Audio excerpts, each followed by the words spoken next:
They said she died in that crash. The board made sure of it, cleaned up the scene, paid off the witnesses, even held a memorial service. But Ava Sinclair wasn't dead. She was bleeding out in a forgotten stretch of Oregon woods, and the only man who could hear her dying breath was a broke single father who hadn't trusted the world in years. This is their story, a tale of survival, betrayal, and the kind of second chances that cost everything. Stay until the end and comment what city you're watching from so I can see how far this story travels. The rain came down in sheets that night, turning the dirt road into a river of mud and the forest into something ancient and unforgiving. Luke Bennett stood on the sagging porch of his cabin, watching the storm roll in from the west, dark clouds swallowing what little moonlight had managed to break through the pines. He held a cup of cold coffee in one hand, the other shoved deep into the pocket of his worn Carhartt jacket. The wind howled through the valley, carrying with it the smell of wet earth and rotting leaves. Inside, his son Eli was asleep, curled up on the couch under a patchwork quilt that had belonged to Luke's mother. The boy was 8 years old, small for his age, with a mop of brown hair that never seemed to lay flat no matter how much Luke tried to comb it down. They'd been living in this cabin for 2 years now, ever since the divorce, ever since Luke had lost his job at the mill, ever since the world had decided that men like him, men who worked with their hands and kept their heads down, weren't worth much anymore. Luke drained the last of his coffee and turned to go inside when he heard it, a sound that didn't belong. He froze, one hand on the screen door, listening. The rain hammered against the tin roof, steady and loud, but beneath it, barely audible, was something else. A cry. Faint. Human. It came from somewhere beyond the tree line, down near the creek where the ground turned soft and dangerous. Luke's first instinct was to ignore it. He'd learned the hard way that getting involved in other people's problems usually meant inheriting their pain. But the sound came again, weaker this time, and something in his chest tightened. He thought of Eli, asleep and safe inside, and wondered what kind of man he'd be teaching his son to become if he just walked away. "Damn it," he muttered, grabbing his flashlight from the hook by the door. He pulled on his boots, laced them tight, and stepped out into the storm. The rain hit him like a cold slap, soaking through his jacket within seconds. He flicked on the flashlight, the beam cutting through the darkness, and started toward the sound. The woods at night were a different place entirely. The trees loomed overhead, their branches clawing at the sky, and the underbrush was thick with brambles and fallen logs. Luke had walked these trails 1,000 times, knew every dip and turn, but the rain made everything unfamiliar, treacherous. His boots slipped in the mud, and twice he had to catch himself on a tree trunk to keep from falling. The cry came again, closer now, and Luke quickened his pace. His heart pounded in his chest, not from exertion, but from something deeper, a primal understanding that whatever he was about to find, it wouldn't be good. He pushed through a thicket of ferns, branches scraping against his face, and the flashlight beam swept across the creek bed. At first he saw nothing but water and rocks, the creek swollen from the rain, rushing fast and angry. Then the light caught something pale, something that didn't belong, collapsed against a fallen log near the water's edge. A woman. Luke's breath caught in his throat. He stumbled forward, nearly dropping the flashlight, and fell to his knees beside her. She was lying on her side, one arm stretched out toward the water as if she'd been trying to reach it. Her clothes were torn and soaked through, a designer coat that looked expensive even in its ruined state, and her dark hair was plastered to her face. Blood stained the side of her head, trickling down her temple, and her breathing was shallow, barely there. "Jesus," Luke whispered, reaching out with shaking hands to check for a pulse. It was there, faint and fluttering beneath his fingertips. But it was there. "Ma'am, can you hear me?" She didn't respond. Her eyes were closed, her face pale as death, and when Luke gently turned her onto her back, he saw more blood, a deep gash along her ribs, the fabric of her shirt dark and wet. She'd been hurt badly, and from the looks of it, she'd been out here for hours. "Hang on," Luke said, his voice rough with urgency. "I got you. Just hang on." He slipped one arm beneath her shoulders, the other under her knees, and lifted her as carefully as he could. She was lighter than he expected, almost fragile, and her head lolled against his chest as he carried her back through the woods. The rain continued to pound down, turning the ground into a slick nightmare, and more than once Luke nearly lost his footing. But he didn't stop. He couldn't stop. Something about the way she'd looked, so alone, so close to death, had awakened something in him that he thought he'd buried years ago. By the time he reached his truck, parked on the dirt road near the cabin, his arms were screaming and his lungs burned. He yanked open the passenger door and laid her across the seat as gently as he could, then ran around to the driver's side. The engine roared to life, and he threw the truck into gear, tires spinning in the mud before finding purchase. The drive back to the cabin took less than 5 minutes, but it felt like an eternity. Luke kept glancing at the woman, watching her chest rise and fall, praying she'd keep breathing. He didn't know who she was or what had happened to her, but he knew one thing for certain. If he didn't get her inside and warm soon, she was going to die. He pulled up to the cabin and killed the engine, then jumped out and ran to the passenger side. Eli was standing in the doorway, rubbing sleep from his eyes, his small face twisted with confusion. "Dad?" the boy called out, his voice high and uncertain. "What's going on?" "Get inside, Eli," Luke said, lifting the woman from the truck. "Now!" Eli's eyes went wide when he saw her, but he didn't argue. He stepped back, holding the door open, and Luke carried the woman inside. The cabin was small, just 2 rooms, a living area with a kitchenette and a bedroom that Luke and Eli shared. He laid her on the couch, the same couch Eli had been sleeping on moments before, and grabbed every blanket he could find. "Dad, is she dead?" Eli whispered, his voice trembling. "No," Luke said, though he wasn't entirely sure. "But she's hurt bad. I need you to be brave, okay? Can you do that for me?" Eli nodded, his hands clenched into fists at his sides. Luke turned his attention back to the woman. Her breathing was still shallow, her skin cold and clammy. He stripped off her soaked coat and shirt, trying not to think about the intimacy of it, and examined her wounds.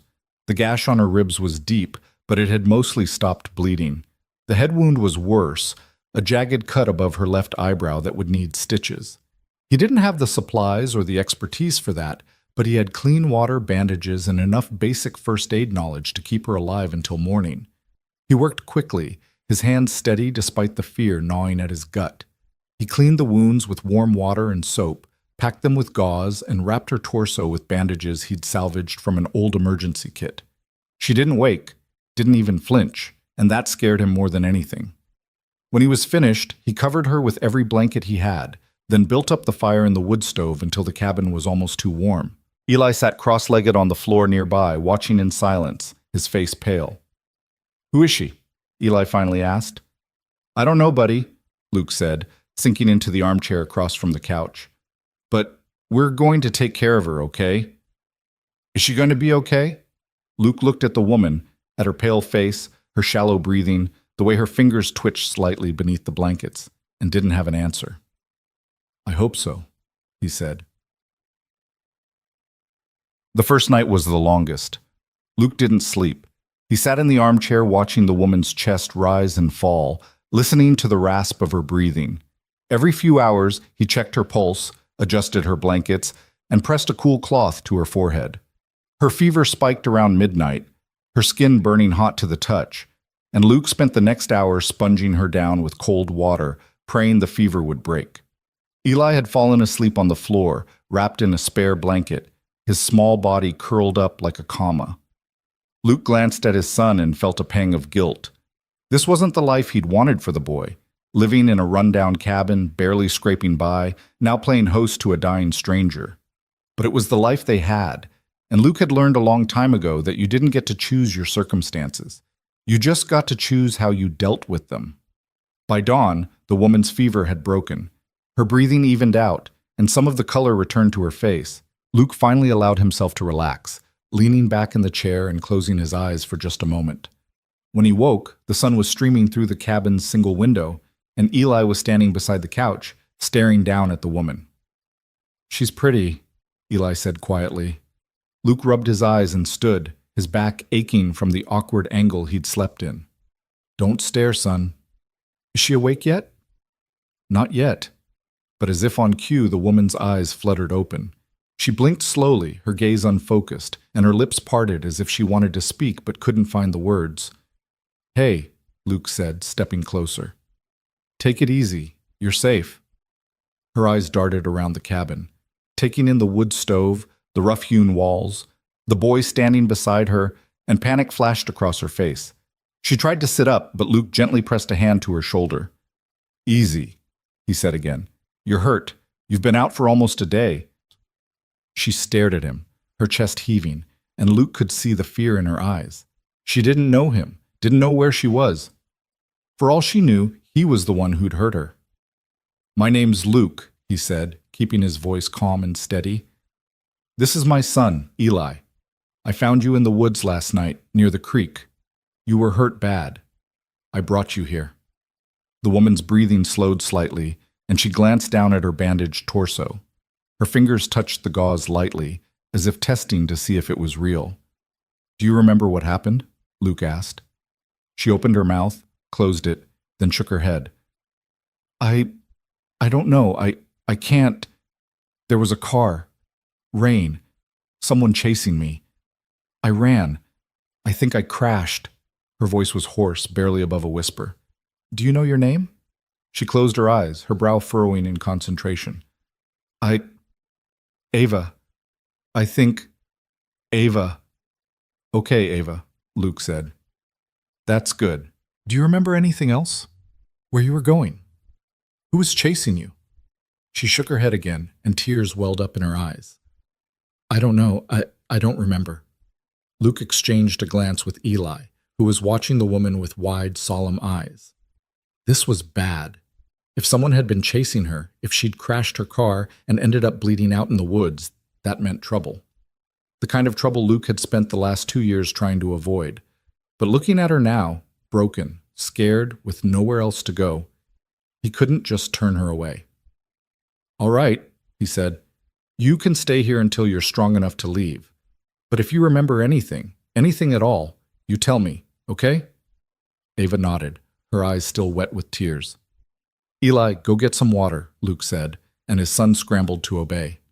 As Eli filled a glass from the kitchen tap, Luke pulled a chair close to the couch and sat down. I'm going to ask you something, and I need you to be honest with me. Ava looked at him, her expression wary. Are you in danger? Is someone going to come looking for you? For a long moment, she didn't answer. Then quietly she said, I think so. Luke's stomach dropped. You think so or you know so? I don't know, she said, her voice breaking. I can't remember, but I feel it, like I'm running from something, someone. Luke leaned back in his chair and ran a hand through his hair. This was exactly what he'd been afraid of. He should have known better, should have stayed on that porch and minded his own business. But it was too late now. She was here, and whatever danger she was running from, it was his problem too. All right, he said after a moment. We'll figure it out. But for now, you need to rest. Get your strength back. Ava nodded, and Eli returned with the water. She drank it slowly, her hands shaking, and when she was finished, she lay back down and closed her eyes. Luke watched her for a while, then stood and walked to the window. Outside, the storm had passed, leaving the forest wet and gleaming in the morning light. Everything looked peaceful, normal. But Luke knew better. Peace never lasted long, not for men like him. And something told him that whatever storm Ava had brought with her, it was only just beginning.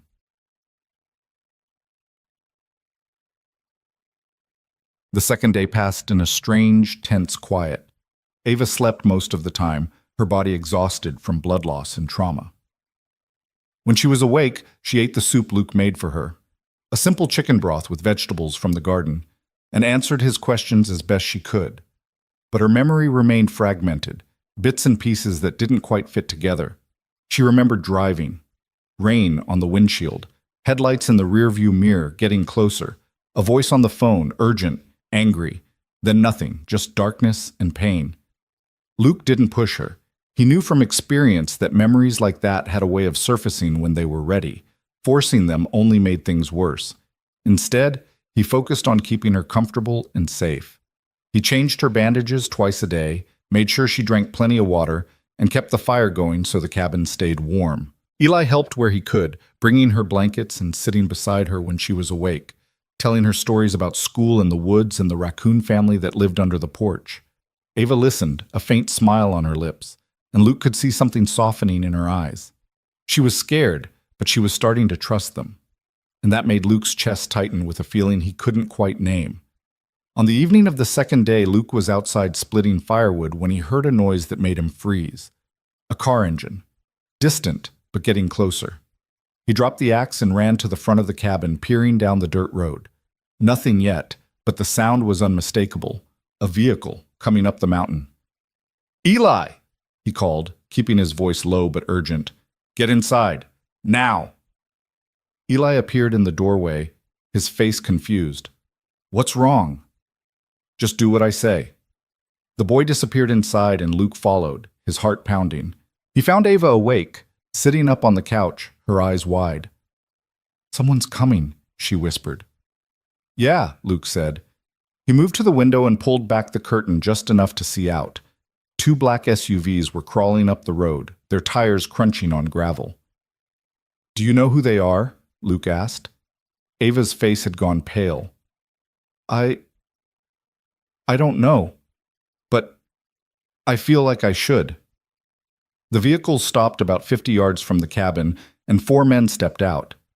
They were dressed in suits, expensive looking, and they moved with the kind of precision that told Luke they weren't local cops or park rangers. These were professionals. One of them pulled out a badge and started walking toward the cabin. "Stay here," Luke said to Ava, "and stay quiet." He opened the door before the men could knock, stepping out onto the porch and closing the door behind him. He crossed his arms and waited, his expression carefully neutral. The man with the badge stopped at the base of the porch steps. He was tall, mid-40s, with sharp features and cold eyes. "Afternoon," he said, his voice smooth and polite. "Sorry to bother you. We're looking for a missing person, a woman. She was involved in a car accident a couple days ago, and we have reason to believe she might have wandered into this area." Luke kept his face blank. "Haven't seen anyone." The man smiled, but it didn't reach his eyes. "You sure about that? This is pretty remote. If someone was hurt, lost, they might have come to your cabin for help." "Like I said, I haven't seen anyone." The man studied him for a moment, then glanced at the other men who had fanned out around the property. One of them was peering through the cabin's window, and Luke's hands clenched into fists. "You live here alone?" the man asked. "Me and my son." "Mind if we take a look inside, just to make sure?" Luke's jaw tightened. "You got a warrant?" The man's smile widened. "We're not cops. We're private contractors hired by the woman's family. They're worried about her. Just want to make sure she's safe." "Then you won't mind coming back with a warrant," Luke said evenly. The man's expression hardened, and for a moment Luke thought he was going to push the issue. But then he stepped back, slipping the badge into his pocket. "All right," he said. "We'll be on our way. But if you see anyone, give us a call." He pulled out a business card and held it out. Luke didn't take it. "I'll keep an eye out." The man dropped the card on the porch steps, then turned and walked back to the SUVs. The other men followed, and within minutes they were gone, disappearing down the road in a cloud of dust. Luke waited until the sound of their engines faded completely before going back inside. Ava was standing now, her face white, her hands gripping the back of the couch. "They're looking for me," she whispered. "Yeah," Luke said, "and they're not cops." Ava sank back down onto the couch, her legs giving out. "I remember now. Not everything, but enough. They work for the company. My company. They're the ones who tried to kill me." Luke stared at her, his pulse still racing. "Who the hell are you?" Ava looked up at him, her eyes filled with fear and something else, determination. "My name is Ava Sinclair," she said, "and I'm the CEO of Sinclair Dynamics." Luke's blood ran cold. He'd heard that name before, seen it on billboards, in the news. Sinclair Dynamics was a massive corporation worth billions, with contracts in defense, technology, aerospace. And if what Ava was saying was true, then the men who'd just been at his door weren't just dangerous. They were lethal. "Jesus Christ," Luke muttered, running a hand through his hair. "What the hell did you do?" Ava's voice was barely a whisper. "I refused to sell." And in that moment, Luke realized that saving her life might have just put his and Eli's in danger. But it was too late to turn back now. The silence that followed Ava's confession was thick enough to choke on. Luke stood frozen in the middle of his cabin, staring at the woman on his couch. This woman who'd just revealed herself to be one of the most powerful people in the country. Ava Sinclair. The name echoed in his mind, connecting to fragments of news stories he'd half heard on the radio, billboards he'd seen driving through Portland, articles Eli's teacher had mentioned about women in business. And now she was here, bleeding through his bandages, hunted by men who moved like soldiers. "Say that again," Luke said slowly, his voice rough. Ava met his eyes, and he could see she was trembling. "Sinclair Dynamics. It's my company.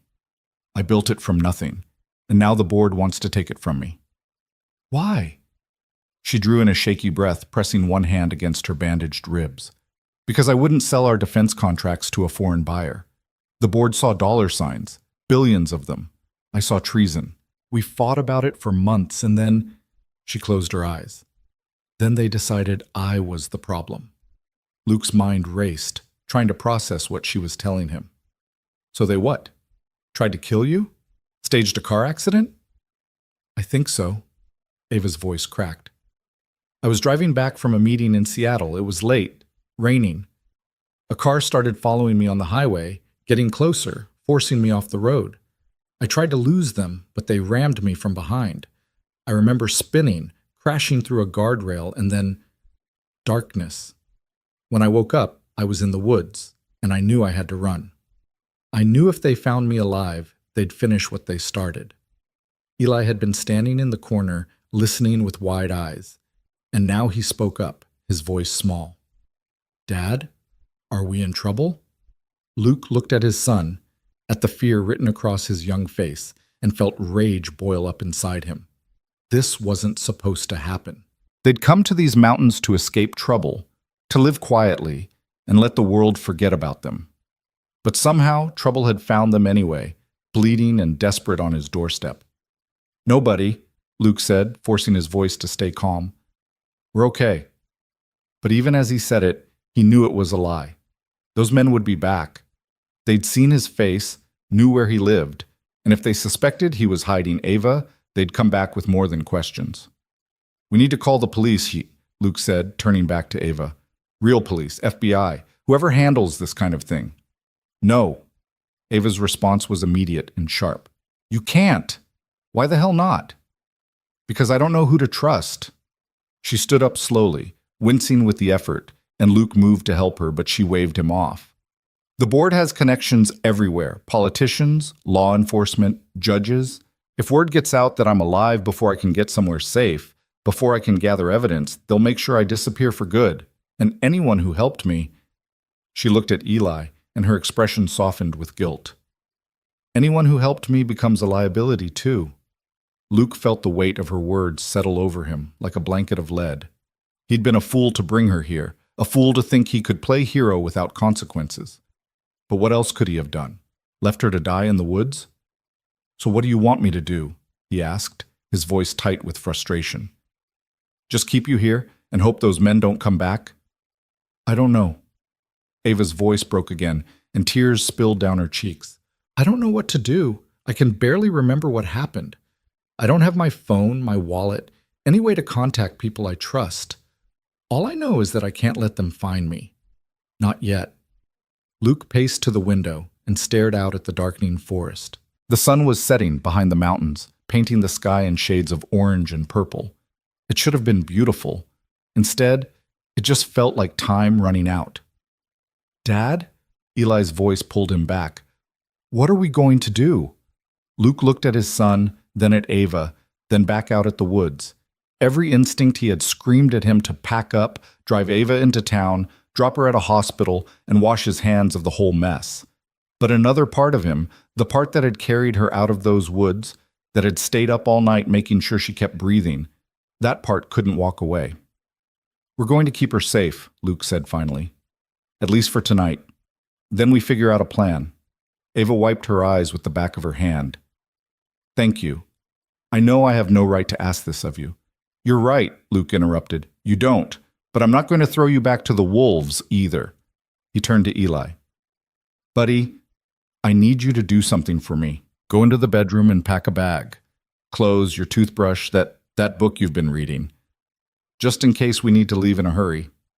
Eli's eyes went even wider, but he nodded and hurried toward the bedroom. Once the boy was out of earshot, Luke moved closer to Ava, lowering his voice.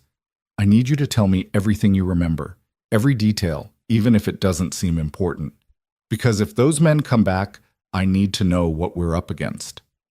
Ava nodded and sank back onto the couch.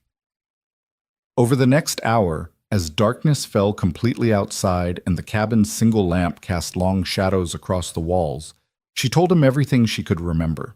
She'd started Sinclair Dynamics 15 years ago, fresh out of MIT with a master's in aerospace engineering and nothing but student debt and ambition.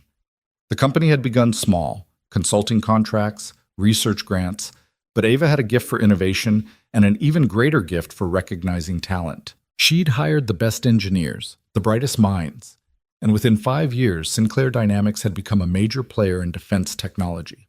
The contracts had rolled in: drones, guidance systems, satellite technology. The military loved her, Congress praised her, and the money flowed like water. She'd taken the company public, made her investors rich, and built an empire. But empires always attracted vultures. 6 months ago, a consortium of international buyers had approached the board with an offer that made everyone's eyes light up. They wanted to purchase Sinclair's entire defense portfolio, every patent, every design, every piece of technology, for a sum that would have made the board members wealthy beyond imagination. "It was too much money," Ava explained, her voice hollow. "Way more than the tech was worth. That's what made me suspicious. So I dug deeper, hired private investigators, and found out the consortium was a front. The real buyers were foreign intelligence agencies, countries we don't exactly have friendly relationships with." Luke's jaw tightened, and the board didn't care. Some of them didn't know, but the ones who did— She shook her head. "They saw it as a business opportunity. They said it was legal, that we'd be selling to private entities, not governments directly. They claimed it was no different than any other deal." "But you knew better." "I knew that our technology would end up in the hands of people who'd use it against us, against American soldiers, against our allies. I couldn't let that happen." Her voice grew stronger, more defiant. "So I refused. I blocked the sale, used my authority as CEO to kill the deal. And that's when everything went wrong." The board had turned on her. Suddenly she was facing votes of no confidence, accusations of mismanagement, whispers about her mental stability. They tried to force her out legally, but Ava had fought back with lawyers and proxy votes and every trick she knew. "I thought I was winning," she said bitterly. "I thought I could outlast them, expose what they were trying to do, but then someone decided legal battles took too long. The car accident, the chase, the crash that was supposed to kill her. They made it look like I'd been driving drunk," Ava continued. "I found out later, one of my assistants called me before I lost my phone. They'd already released a statement saying I died in a single car accident, that there was alcohol in my system. They even held a memorial service." Luke sat back, stunned. "So the whole world thinks you're dead?" "Yes. And those men who came here were sent to make sure it stayed that way." Ava's expression hardened. "They're not police. They're private security. The kind you hire when you need something done quietly." Luke thought about the man with the badge, the cold eyes, the way the others had moved around his property, like they were conducting a military operation. "They didn't look like they were here to save you." "No," Ava agreed. "They were here to finish the job." A floorboard creaked, and both of them turned to see Eli standing in the doorway to the bedroom, his backpack slung over one shoulder. "I packed," he said quietly. Luke's heart broke a little at the sight of his son, so small and scared but trying to be brave. "Good job, buddy. Why don't you get ready for bed? It's been a long day." "Are you going to sleep?" "Not yet, but I'll be right here, I promise." Eli nodded and disappeared back into the bedroom. Luke waited until he heard the boy climbing into bed, then turned back to Ava. "We can't stay here," he said quietly. "You know that, right? If they come back—" "I know." Ava looked down at her hands. "But I don't know where to go. I don't know who I can trust. What about family, friends?" "My parents are dead. I don't have siblings, and my friends—" She laughed bitterly. Most of them were connected to the company. I can't risk reaching out to anyone until I know they're not compromised. Luke ran a hand through his hair, thinking. They needed help, real help. But where could they get it without putting themselves at greater risk? There's a guy I used to know, he said slowly, back when I was in the service. Army buddy. He lives about 3 hours from here, runs a security consulting business. If anyone would know how to handle this kind of situation, it's him. Ava looked up, hope flickering in her eyes. Can you trust him? With my life, Luke said. He's gotten me out of tight spots before. If I call him, he'll help. No questions asked. Then call him. Luke hesitated. Involving Marcus would mean dragging another person into this nightmare. But Marcus was trained for this kind of thing. He'd know what to do, how to keep them safe, maybe even how to help Ava expose what her board had done. All right, Luke said, but I'm not calling from here. If they're monitoring anything, I don't want to give them more information than they already have. I'll drive into town tomorrow. Use a payphone. Tomorrow might be too late. It's going to have to be. Luke stood up and moved to the door, checking the lock. Those men won't come back tonight. They're professionals. They'll regroup, make a plan, probably wait until they have more information. That gives us a window. Ava wrapped her arms around herself, still shivering despite the warmth of the cabin. I'm so sorry I brought this to your door. Yeah, well, Luke's voice softened. You didn't exactly have a choice. They sat in silence for a while, the only sound the crackling of the fire in the wood stove. Outside, an owl hooted somewhere in the darkness, and the wind rustled through the pines.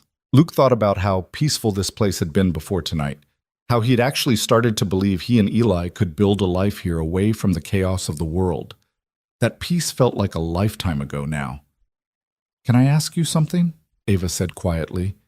Luke looked over at her. Sure. Why did you help me?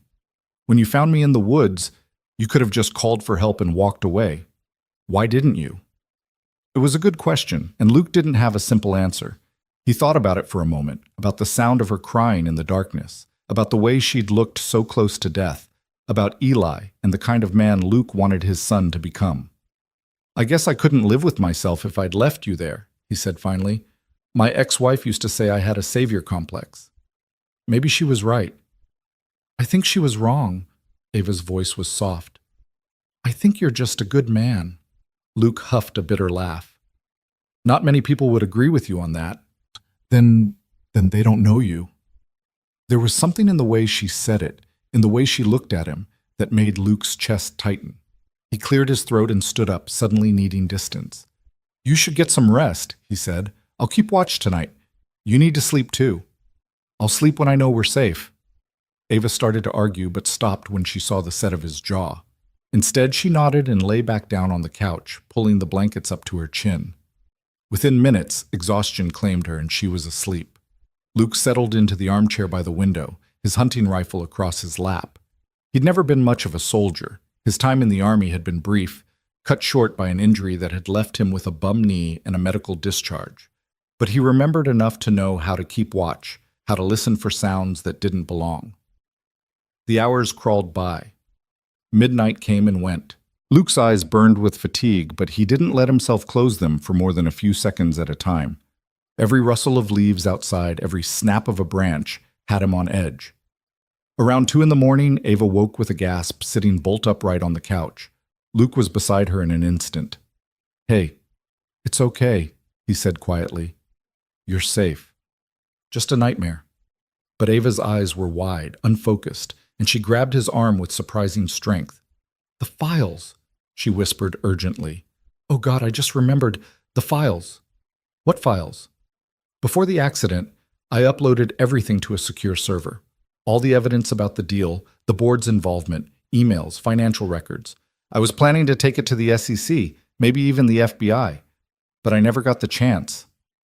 Luke's pulse quickened. Where? Where are the files? A private server.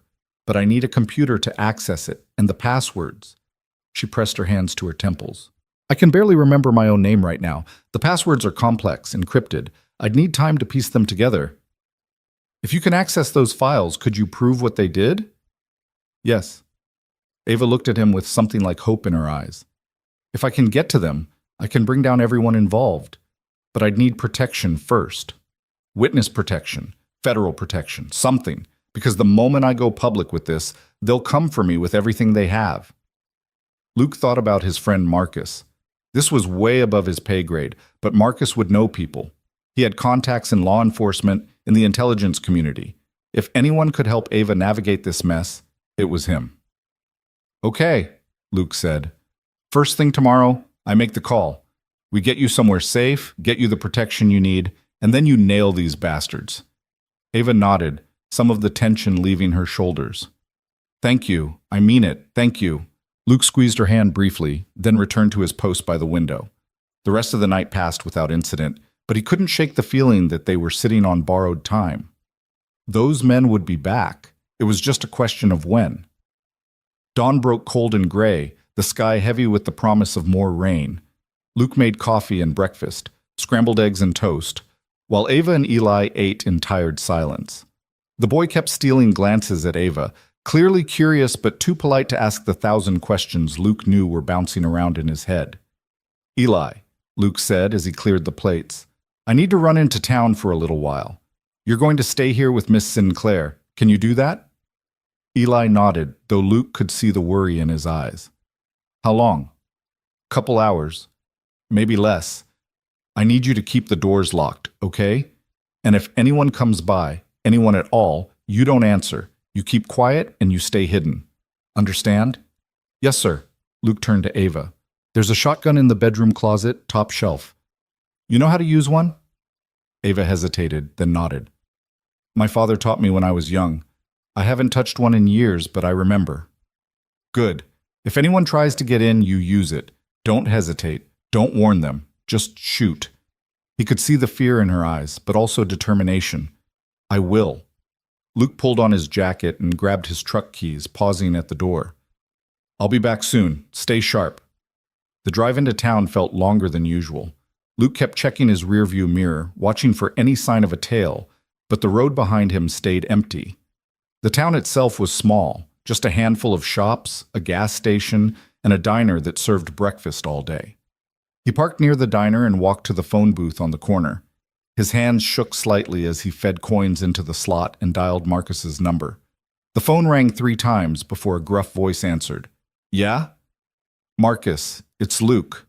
There was a pause. Luke Bennett? Damn, man. It's been, what, 2 years? About that. Listen, I need your help.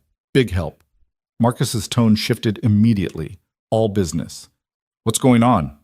I can't explain over the phone.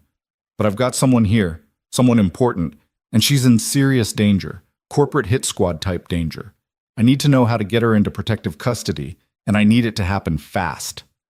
Another pause, longer this time. Jesus, Luke, what did you get yourself into? I'll explain everything when I see you. Can you help or not? Yeah, I can help. But you need to get her somewhere safe first, somewhere they can't trace. You still at that cabin? For now. That's no good. Too isolated, too easy to trap. You need to move. There's a motel outside Eugene, off Highway 126. The Ponderosa. Owner's an old friend, won't ask questions. Get her there, and I'll meet you tonight with some people who can help. Luke memorized the name and address. What time? 8 o'clock. Room 14. I'll have it reserved under the name Collins. Got it, Marcus. Don't thank me yet. Just get moving. And Luke, watch your back.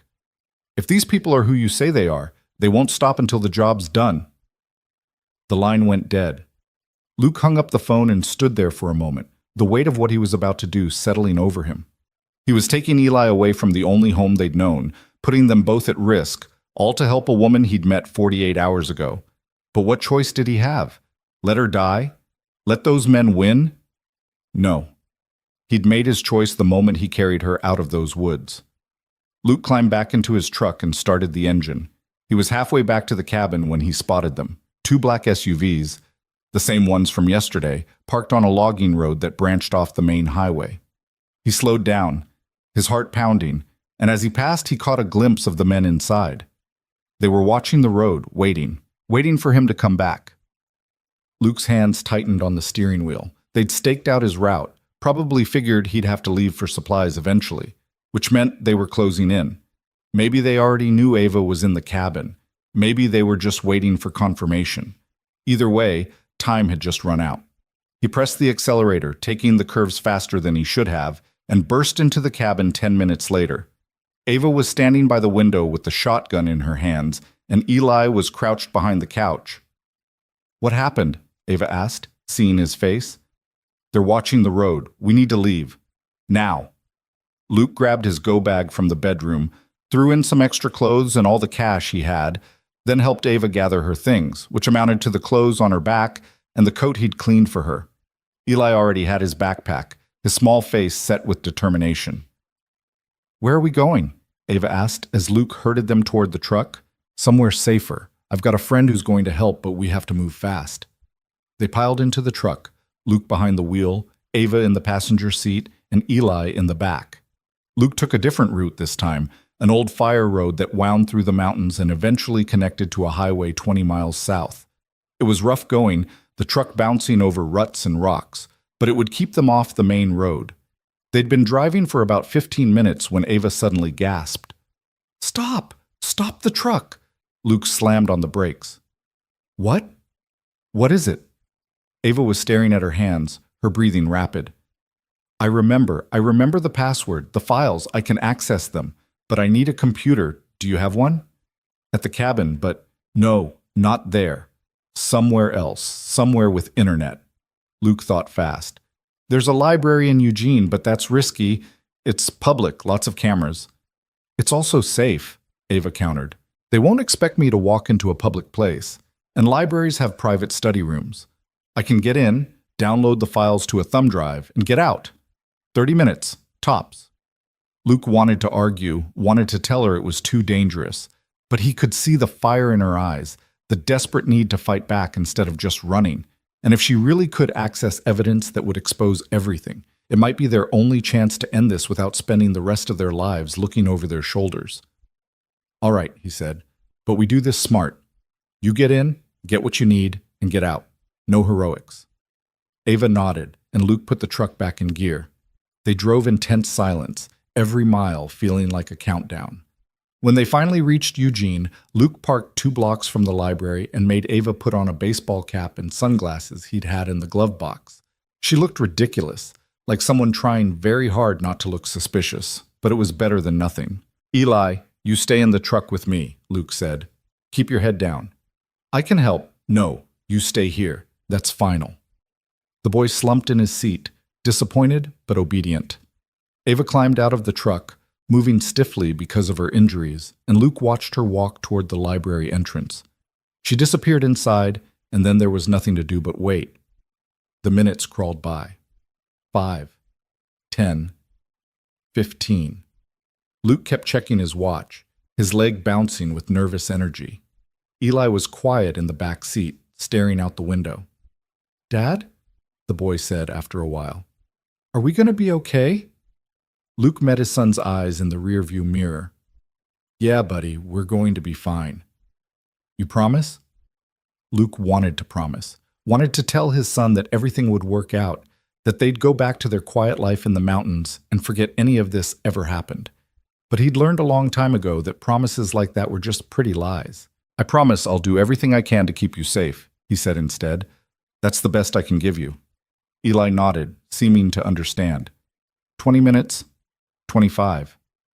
Luke was about to go in after her when Ava emerged from the library, moving quickly but not running. She had a thumb drive clutched in her hand and a look of grim satisfaction on her face. She climbed into the truck and held up the drive. "I got it. Everything. Emails, financial transactions, meeting notes, enough to put half the board in prison and destroy the others." Luke let out a breath he hadn't realized he'd been holding. "Good. Now we get you to the motel, meet Marcus, and hand this over to someone who can actually do something with it." He started the engine and pulled out into traffic. They were going to make it. They were actually going to. A black SUV appeared in his rearview mirror. Luke's blood turned to ice. "We've got company." Ava twisted in her seat, saw the vehicle, and went pale. "How did they find us?" "I don't know." Luke's mind raced. Had they been followed from the cabin? Had someone spotted them in town? It didn't matter. What mattered was losing them. He took a sharp right turn, the truck's tires squealing, and accelerated down a side street. The SUV followed, closing the distance. Luke took another turn, then another, trying to navigate the unfamiliar streets, but the SUV stayed on them like a shadow. "Hold on," Luke said, and floored it. They shot through a red light, horns blaring around them, and Luke took a hard left onto a highway on-ramp. The truck's engine roared as he pushed it faster, weaving between cars. The SUV kept pace, and Luke realized with sinking dread that they weren't going to outrun them. Not in his old pickup. "There," Ava said, pointing. "The mall. Lots of people, lots of exits. We can lose them on foot." It was risky, but Luke didn't have a better option. He yanked the wheel and careened into the mall parking lot, threading between cars until he found a spot near the entrance. They all jumped out, and Luke grabbed Eli's hand. "Run," he said. "Don't look back." They sprinted toward the mall entrance, pushing through the doors just as the SUV screeched to a stop behind them. Inside, the mall was crowded with afternoon shoppers, and Luke used that to their advantage, pulling Ava and Eli deep into the crowd. Behind them, he caught glimpses of the men from the SUV, moving through the mall with predatory efficiency. They were splitting up, searching. Luke ducked into a department store, leading Ava and Eli through racks of clothing toward the back exit. But when they reached it, another man was waiting, blocking their path. Luke didn't hesitate. He threw a punch that connected with the man's jaw, sending him stumbling back. Then Luke grabbed a nearby mannequin and swung it like a club, buying them precious seconds to slip past. They burst out of the back exit into a loading area, and Luke spotted a delivery truck idling near the dock. Without thinking, he pulled open the back door and pushed Ava and Eli inside. "Stay down and stay quiet," he hissed, then slammed the door shut. He circled around to the driver's side, yanked open the door, and found a startled delivery driver staring at him. "Sorry about this," Luke said, and pulled the guy out of the truck. He jumped into the driver's seat, threw the truck into gear, and drove. Behind him, he could hear shouting, but they were already pulling out onto the street, disappearing into traffic. Luke drove for 5 miles before pulling into an alley and letting Ava and Eli out of the back. They were both shaken, but unharmed. "That was insane," Ava breathed. "Yeah," Luke agreed, his hands still shaking from adrenaline. It was. But they'd made it. They'd escaped. And more importantly, they still had the thumb drive. Now they just had to survive long enough to use it. Luke ditched the delivery truck 3 blocks later in a grocery store parking lot, wiping down the steering wheel with his shirt even though his hands were still trembling. They couldn't afford to leave any more traces than they already had. Ava leaned against the side of the truck, one hand pressed to her ribs, her face gray with pain and exhaustion. Eli stood close to his father, silent and wide-eyed, processing everything that had just happened in that terrifying mall chase.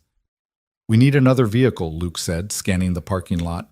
His own truck was back at the mall, probably surrounded by those men by now. They'd have his license plate, which meant they'd have his name, which meant they'd know everything about him within the hour. "There," Ava pointed to an older model sedan parked near the back of the lot, away from the security cameras. "That one." Luke stared at her. "You want me to steal a car? You just stole a delivery truck." "That was different. That was survival." "And this isn't?" Ava's voice was sharp, edged with desperation. "Luke, they're hunting us. Your truck is compromised. We need transportation, and we need it now." Luke looked at his son, saw the fear in Eli's eyes, and felt something hard settle in his chest. She was right. They'd crossed so many lines already. What was one more? "Stay here," he told them, and approached the sedan. He'd learned to hotwire cars during a misspent youth he rarely talked about. Skills from a time before the army, before he'd tried to straighten out his life. His fingers fumbled with the wires beneath the steering column, muscle memory kicking in after all these years. The engine coughed, sputtered, then roared to life. Ava and Eli were in the car seconds later, and Luke pulled out of the parking lot with his heart hammering against his ribs. He was a thief now. Add it to the growing list of crimes he was committing to keep this woman alive. "Where to?" Ava asked, clutching the thumb drive like it was a lifeline. Luke checked the clock on the dashboard. 4 in the afternoon. They had 4 hours until the meeting with Marcus. 4 hours to stay invisible, to keep moving, to not get caught or killed. "We need to get out of the city," he said. "Find somewhere to lay low until tonight." He drove aimlessly for 20 minutes, taking random turns, doubling back, making sure no one was following them. His mind raced with possibilities and consequences. Those men had found them at the library, which meant they either had been following them all along or had somehow tracked them. But how? Luke had been careful, had taken back roads, had... "Your phone," Ava said suddenly, as if reading his thoughts. "Do you have your phone on you?" Luke's stomach dropped. He pulled the phone from his pocket and stared at it like it was a snake. "They can track this?" "If they have the resources I think they do, yes.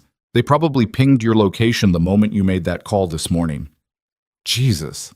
Luke rolled down the window and threw the phone out, watching it shatter on the asphalt. "I'm an idiot." "You didn't know?" Ava's voice was gentler now. "None of this is your fault." But it felt like his fault. He'd brought danger to his son, had gotten them tangled up in something way over their heads, and now they were running for their lives in a stolen car with no plan beyond surviving the next few hours.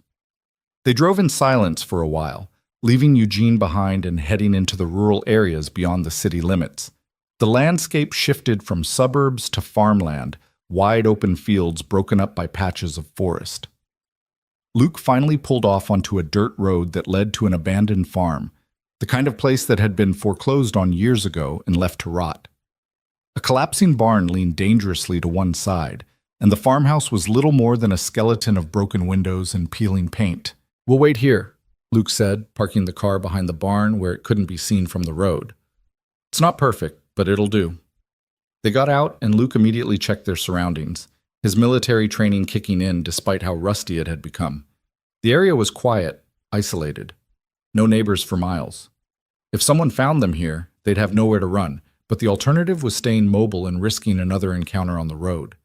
Ava sank down onto the barn's front step, her face pale. "I need to rest. Just for a few minutes." "Let me check your bandages," Luke said, kneeling beside her. He carefully lifted her shirt. She didn't protest, and examined the wound on her ribs. The bandages were soaked through with blood and sweat, and the skin around the gash was inflamed. "This needs proper medical attention," Luke said quietly. "It's getting infected." "I know." Ava's voice was barely a whisper. "But we can't risk a hospital. Not yet." Luke had a first aid kit in his go bag, basic supplies he'd grabbed from the cabin. He cleaned the wound as best he could with antiseptic wipes, applied fresh gauze, and wrapped new bandages around her torso. His hands were steady now, focused on the task, and he tried not to think about how close she'd come to dying, how close she still was. "Thank you," Ava said when he finished. She caught his hand before he could pull away, her fingers cool against his skin. "For everything. I know I keep saying it, but I mean it. You didn't have to do any of this." Luke met her eyes and saw something there that made his chest tighten. Gratitude, yes, but also something deeper. Trust. Maybe even affection. It scared him more than the men with guns. "Don't thank me yet," he said, pulling his hand away gently. "We're not out of this." Eli had been exploring the area around the barn, and now he came running back, his face excited. "Dad, there's a creek back there, and I saw a deer." Luke managed to smile despite everything. "That's great, buddy. But stay close, okay? Don't wander too far." "I won't." Eli settled down next to Ava, pulling out a crumpled comic book from his backpack. "Miss Sinclair, do you like superheroes?" Ava looked surprised by the question, then smiled. "I used to. When I was your age, I wanted to be Wonder Woman." "Really?" Eli's eyes lit up. "I like Spider-Man. He's smart, and he helps people even when it's hard." "That's a good hero to admire," Ava said softly. She glanced at Luke. "He reminds me of someone else I know." Luke felt heat creep up his neck and turned away, uncomfortable with the comparison. He wasn't a hero. Heroes didn't steal cars and run from their problems. Heroes didn't put their kids in danger. The afternoon dragged on, each minute feeling like an hour. Luke kept watch from the barn, scanning the road for any sign of approaching vehicles. Ava dozed fitfully, and Eli read his comic book, occasionally asking questions about the story that Ava answered with surprising patience. Around 6 o'clock, as the sun began its descent toward the horizon, Ava woke with a start. For a moment she looked confused, disoriented. Then her eyes found Luke and she relaxed slightly. How long was I out? Couple hours. How are you feeling? Like I got hit by a truck. She sat up slowly, wincing. But better than yesterday. Luke handed her a bottle of water and a protein bar from his supplies. It's not much, but you need to eat something. She took them gratefully, and they ate in silence while Eli played with a stick he'd found, drawing pictures in the dirt. The scene was almost peaceful, almost normal, if you ignored the fact that they were fugitives hiding in an abandoned barn. Can I ask you something? Ava said after a while. Luke nodded. Why did you leave the army? You said you were medically discharged, but what? I don't know. You don't seem disabled, and you move like someone who's seen combat, who knows how to handle himself in dangerous situations. Luke was quiet for a long moment, debating how much to tell her. But she'd shared her story, had trusted him with everything. Maybe she deserved some truth in return. I was part of a supply convoy in Afghanistan, he said, his voice low so Eli wouldn't hear. We got hit by an IED. 3 guys died instantly. 4 more were badly wounded. I took shrapnel in my leg and back. Nothing life-threatening, but enough to mess me up. They patched me up, sent me back to base, and I did physical therapy for 6 months. But you recovered. Physically, yeah. Mentally. He shook his head. I couldn't do it anymore. Couldn't get back in a vehicle without having panic attacks. Couldn't sleep without dreaming about the explosion, about the guys I couldn't save. The army shrink said I had PTSD, that I needed treatment. Instead, I took the medical discharge and came home. I'm sorry, Ava said quietly. That must have been terrible. It was. Still is, sometimes. But I got Eli through it, and that's what mattered. Luke looked over at his son, who was now building a small fort with sticks and rocks. His mom couldn't handle it, the nightmares, the anger, the drinking I did for a while to cope. She left when Eli was 5. Took me another year to get my head straight, to stop feeling sorry for myself and start being a father. And you came to the mountains. Seemed like a good place to disappear, start over. He laughed bitterly. A lot of good that did. You didn't disappear, Ava said. You just found peace for a little while. There's nothing wrong with that. Luke wanted to believe her, but peace felt like a luxury he could no longer afford. Not after everything that had happened in the last 3 days. As the sun dipped lower, painting the sky in shades of orange and red, Luke made the decision that they needed to move. They had 2 hours until the meeting with Marcus, and he wanted to scope out the motel first, make sure it was safe before walking into what could be a trap. They piled back into the stolen sedan and Luke drove carefully, taking back roads and avoiding main highways. The Ponderosa Motel appeared just after 7:30, a rundown collection of single-story units arranged in a U-shape around a gravel parking lot. A flickering neon sign advertised vacancy, and the whole place had the tired, forgotten look of somewhere that had seen better days decades ago. Luke drove past without stopping, circling the block twice to check for any suspicious vehicles. He saw nothing that set off alarm bells, but that didn't mean they were safe. These men were professionals. They knew how to blend in. Stay in the car, Luke told Ava and Eli. I'm going to check it out. Luke, just stay in the car. If anything happens, if you see those SUVs or anyone who looks wrong, you drive. Don't wait for me. Just go. Before Ava could argue, Luke was out of the car and moving toward the motel office. The clerk behind the desk was an older woman with tired eyes and gray hair pulled back in a ponytail. She barely looked up when Luke entered. Help you? I'm looking for room 14, reservation under Collins. The woman shuffled through some papers and nodded. Yep, your friend checked in about an hour ago. Paid cash, said you'd be along. She slid a key across the counter. Checkout's at 11. Luke took the key, his hand trembling slightly. This was it. Either Marcus had come through and was waiting with help, or they were walking into something much worse. He returned to the car and drove to the far end of the parking lot, backing into a space near room 14. The room's curtains were drawn, but Luke could see light filtering through the cracks. Wait here, he told Ava and Eli again. If I'm not back in 5 minutes? I know. Drive away. Ava's hand found his arm. Be careful. Luke nodded and approached the door, his heart pounding. He knocked twice, paused, then knocked once more. an old signal he and Marcus had used back in their army days. The door opened immediately, and Marcus stood there exactly as Luke remembered him, tall, broad-shouldered, with dark skin and eyes that missed nothing. He'd aged well, his hair showing just a touch of gray at the temples, and he wore civilian clothes, jeans, and a dark jacket, but he still carried himself like a soldier. "Luke!" Marcus pulled him into a brief, hard embrace. "Damn, it's good to see you, even under these circumstances." "You too, man." Luke glanced past him into the room. "You alone?" "For now. The people I contacted are on their way. Should be here within the hour." Marcus's expression turned serious. "You want to tell me what the hell is going on? You sounded spooked on the phone." Luke quickly filled him in, finding Ava, the men at his cabin, the chase at the mall, everything. Marcus listened without interrupting, his expression growing darker with each detail. "Jesus Christ, Luke," Marcus said when he finished.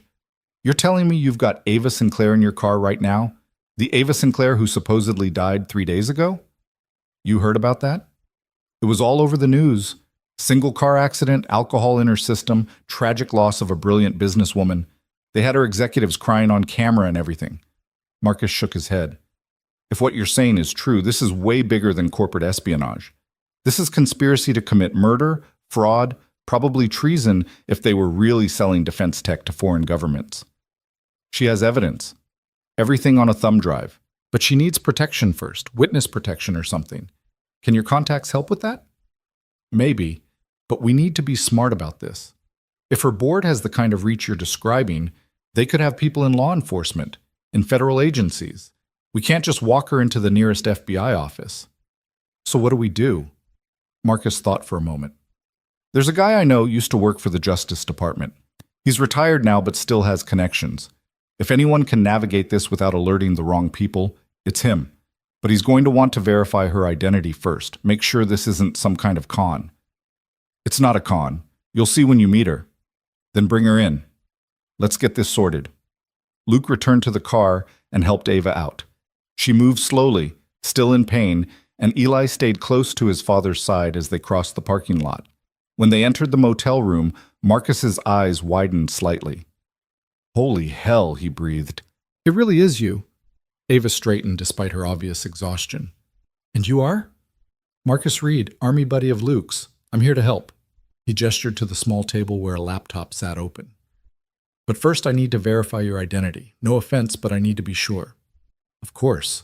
Ava pulled out the thumb drive and handed it to him. "This should have everything you need. My fingerprints are on file with the SEC, and my DNA was part of a genome project I funded last year. Any federal database should be able to confirm who I am." Marcus took the drive and plugged it into his laptop. His fingers flew across the keyboard, and Luke watched as his friend's expression shifted from skepticism to shock to grim determination.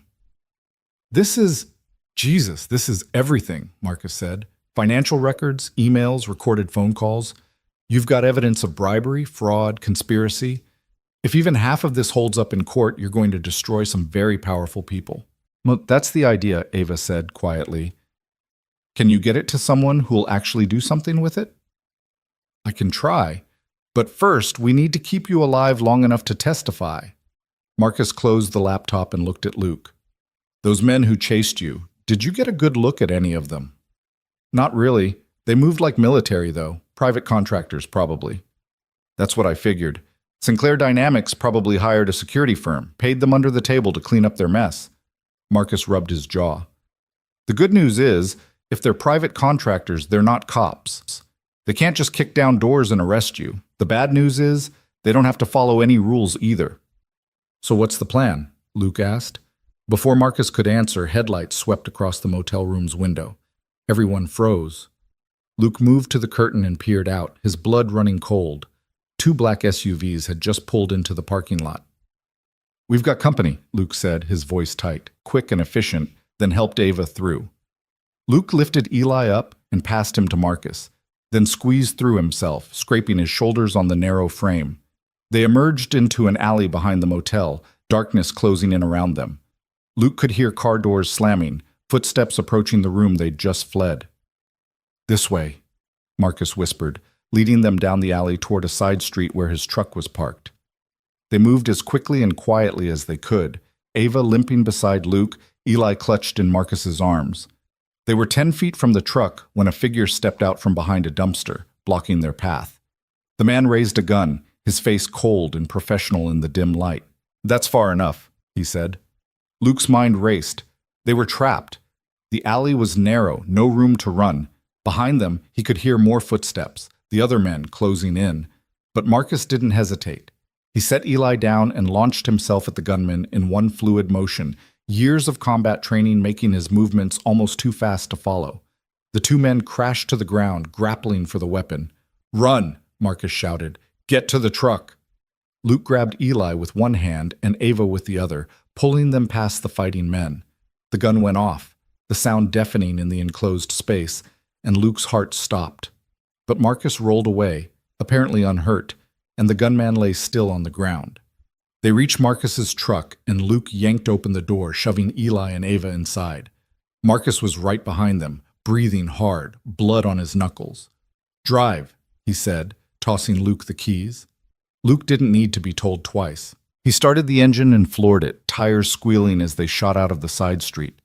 In the rear-view mirror, he saw the other men emerging from the alley, but they were already too far away. For now. "How did they find us?" Ava asked, her voice shaking. "How do they keep finding us?" "I don't know," Marcus said grimly. "But we need to figure it out fast, or they're going to keep coming." Luke drove without direction, just putting distance between them and the motel. His hands were white-knuckled on the steering wheel, and he could feel Eli trembling in the back seat. This was getting worse.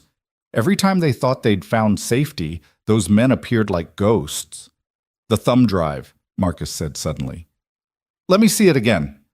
Ava pulled it from her pocket and handed it over. Marcus examined it carefully, his expression darkening. "There," he said, pointing to a small metallic strip barely visible along the drive's edge. "GPS tracker. Microscopic. Embedded in the casing. That's how they've been following you." Luke felt sick. The one thing they'd thought would save them had been leading their hunters right to them the whole time. "Destroy it," Ava said immediately. "Wait." Marcus held up a hand.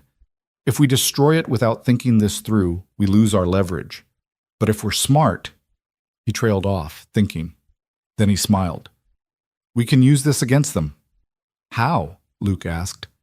"By making them think they've won." Marcus's smile widened. "We split up. I take the thumb drive and lead them on a chase while you get Ava somewhere safe. They'll follow me, thinking they're following her. By the time they realize their mistake, we'll have had time to upload the files to a secure location and get her into protective custody." Luke didn't like the idea of splitting up, but he couldn't argue with the logic. "Where do we take her?" "There's a safe house about 2 hours from here. Used to be an FBI safe house, abandoned now, but still secure. I'll give you the address. Get there, lay low, and wait for my call." "And if you don't call?" Marcus met his eyes. "Then you do whatever it takes to keep her alive and get that evidence to the right people, no matter what." They pulled into a gas station and Marcus quickly wrote down an address on a piece of paper. He also transferred the files from the thumb drive to a secure cloud server using his phone's encrypted connection, making sure they had a backup even if the drive was destroyed. "Done," he said, handing the drive back to Ava. "Now we split. Luke, take my truck. I'll take your stolen car. Figure they've probably got the plates by now anyway." They made the switch in the gas station parking lot, and Luke watched as Marcus drove away in the sedan, the thumb drive with its tracker presumably in his pocket. It felt wrong, letting his friend draw the danger away, but Luke knew there was no other choice. He climbed into Marcus's truck with Ava and Eli and pulled out the piece of paper with the address. 2 hours. They just had to survive 2 more hours. The drive was tense and silent. Luke kept checking the rear-view mirror, expecting to see headlights following them, but the road stayed dark and empty. Ava sat with her head against the window, exhausted beyond words, and Eli had finally fallen asleep in the back seat, emotionally drained from the constant terror. They reached the safe house just after midnight. It was a small cabin hidden deep in the woods, so remote that Luke almost missed the turnoff. The place looked abandoned, with boarded-up windows and an overgrown yard, but when Luke tried the door, it opened with a key Marcus had taped under the address paper. Inside the cabin was sparse but functional. Dusty furniture, a wood stove, and a couple of beds with bare mattresses. It wasn't much, but it was shelter.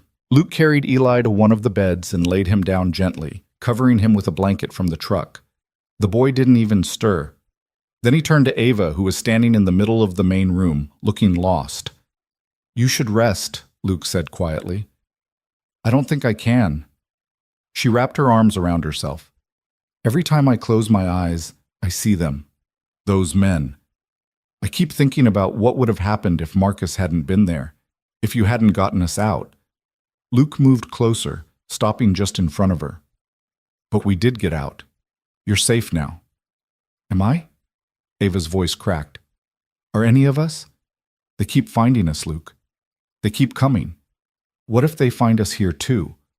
What if they hurt you or Eli because of me?" "Hey!" Luke reached out and gently tilted her chin up so she was looking at him. "That's not going to happen.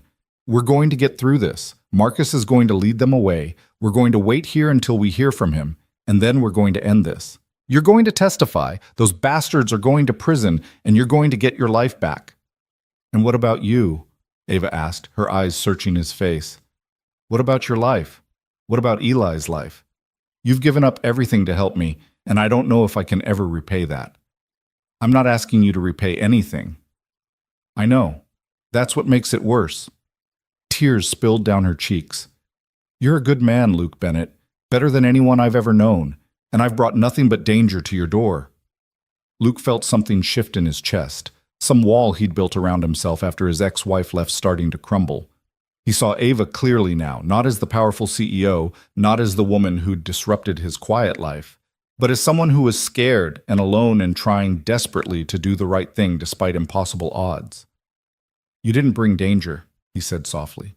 "You survived, and that took more strength than most people have." Ava let out a shaky breath, and then before Luke could process what was happening, she closed the distance between them and pressed her forehead against his chest. He hesitated only a moment before wrapping his arms around her, holding her as she finally allowed herself to break down. They stood like that for a long time, and Luke realized with startling clarity that somewhere between carrying her out of those woods and fighting to keep her alive, he'd started to care about Ava Sinclair as more than just someone he'd rescued. She'd become important to him in a way he hadn't expected and wasn't sure he was ready for. Eventually, Ava pulled back, wiping her eyes. "I'm sorry. I didn't mean to fall apart on you. Don't apologize. You've been through hell."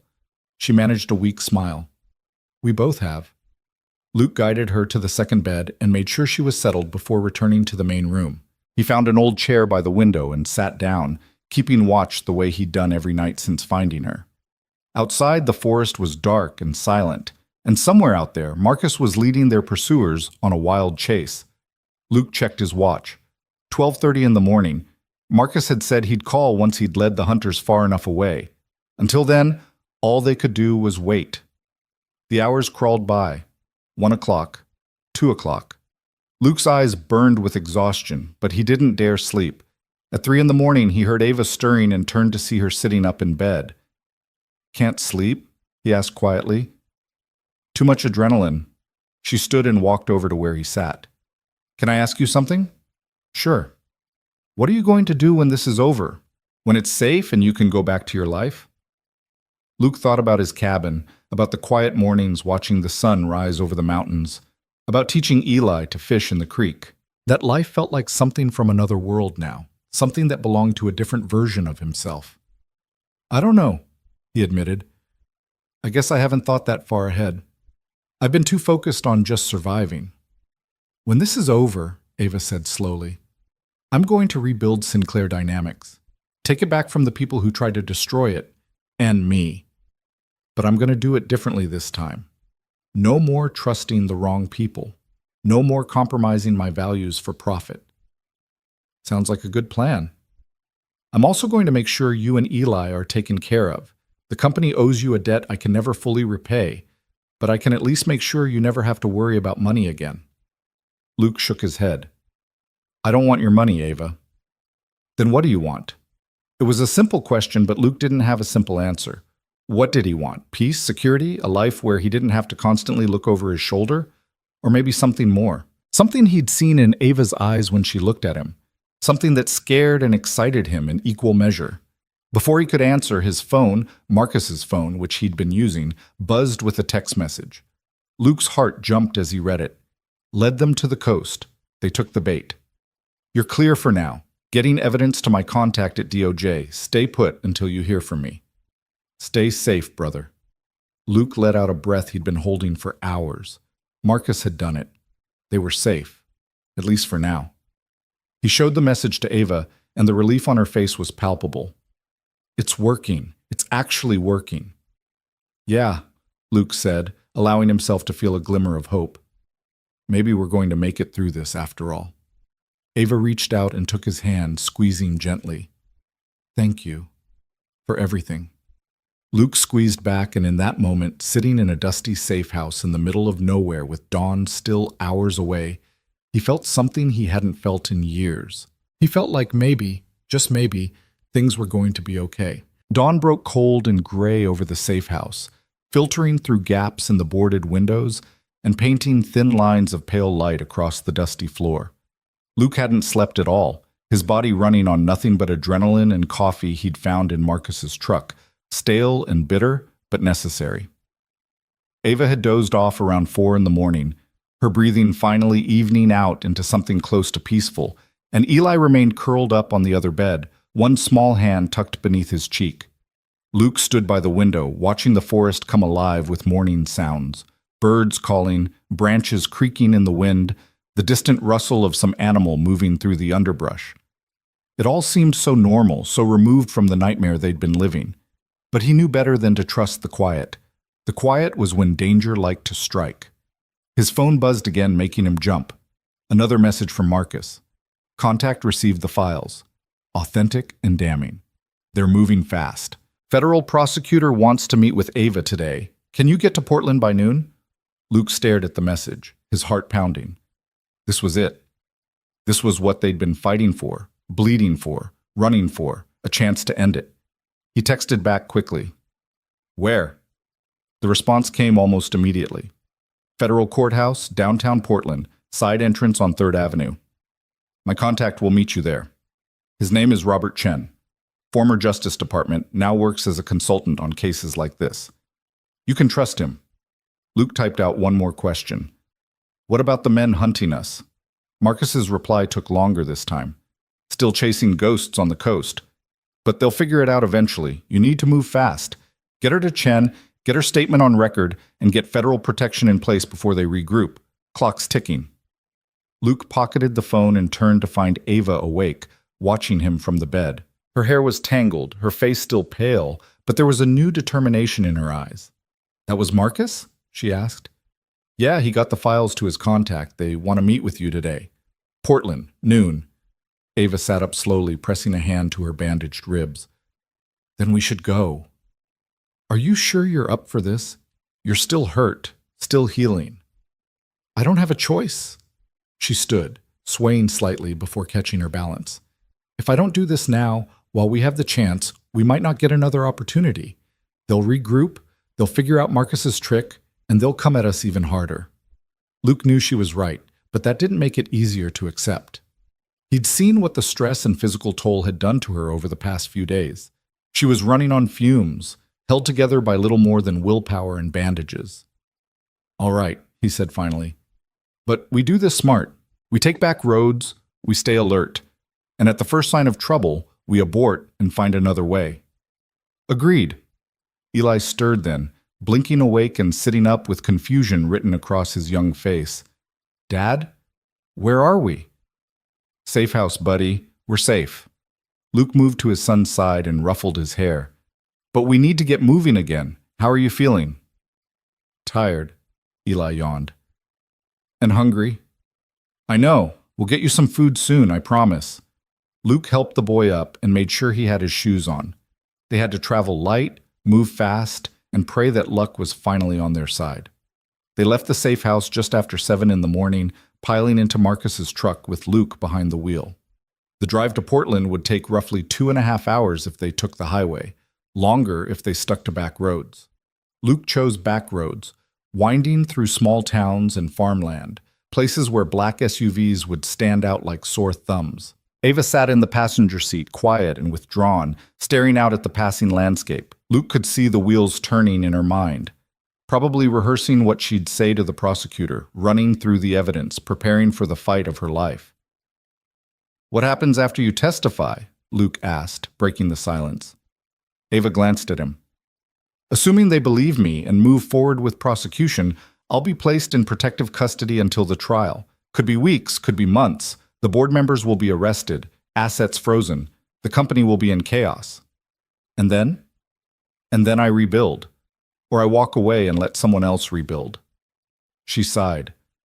"Honestly, I don't know anymore. Part of me wants to fight for what I created, but another part just wants to be done with all of it. Start fresh somewhere new." Luke understood that feeling more than she knew. The desire to walk away from everything, to shed your old life like a snake shedding its skin and become someone new. He'd tried it once before, retreating to the mountains with Eli, but life had a way of finding you no matter how far you ran. "You'll figure it out," he said. "You're smart enough to know what you want when the dust settles." "I hope so." Ava was quiet for a moment, then added softly, "I know what I don't want." "What's that?" "To go back to being alone, to surrounding myself with people who only care about money and power." She looked at him. "These last few days, as terrible as they've been, they've also shown me what really matters. People who help because it's right, not because there's profit in it. People like you and Eli." Luke felt his throat tighten. "We're just doing what anyone would do." "No. Most people would have walked away. Most people would have called the police and let it be someone else's problem." She reached over and placed her hand on his arm. "You risked everything for a stranger. That's not something I'll ever forget." Before Luke could respond, Eli piped up from the back seat. "Miss Sinclair, are the bad men going to jail?" Ava turned to look at the boy. "I'm going to make sure they do, sweetheart. They're going to pay for what they did." "Good," Eli said firmly, "because they scared my dad, and they hurt you, and that's not okay." Luke's chest swelled with pride at his son's words. The kid had been through hell these past few days, had seen things no 8-year-old should see. But he was still kind, still cared about right and wrong. Whatever mistakes Luke had made as a father, he'd done something right to raise a boy like that. They stopped at a small diner outside Salem around 9:30, partly because Eli was starving and partly because they needed to fuel up before the final push to Portland. Luke chose a booth in the back corner where he could watch the door, and they ordered quickly, pancakes and eggs for Eli, coffee and toast for Ava, a full breakfast for Luke even though his stomach was in knots. The diner was nearly empty, just a handful of truckers and early morning travelers. Luke watched them carefully, looking for anyone who seemed out of place, anyone paying too much attention to their table. But everyone seemed absorbed in their own worlds, and gradually he allowed himself to relax a fraction. "Dad," Eli said around a mouthful of pancakes, "when this is over, can we go home?" The question hit Luke harder than he expected. Home. Their cabin in the woods, the place they'd built their quiet life. But was it still home? Would it ever feel safe again after those men had shown up, after they'd been forced to flee in the night? "I don't know, buddy," Luke said honestly. "Maybe. Or maybe we find a new home somewhere else. But I like our cabin. I like the creek and the woods and the raccoons." "I know you do. We'll figure it out, okay? First, we have to make sure Miss Sinclair is safe. Then we'll worry about where we're going to live." Eli nodded, accepting this, and returned to his pancakes. Ava caught Luke's eye across the table and gave him a small, sad smile.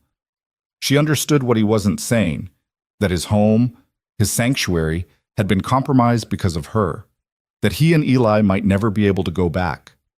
They finished eating and got back on the road, and by 11 o'clock they were entering the outskirts of Portland.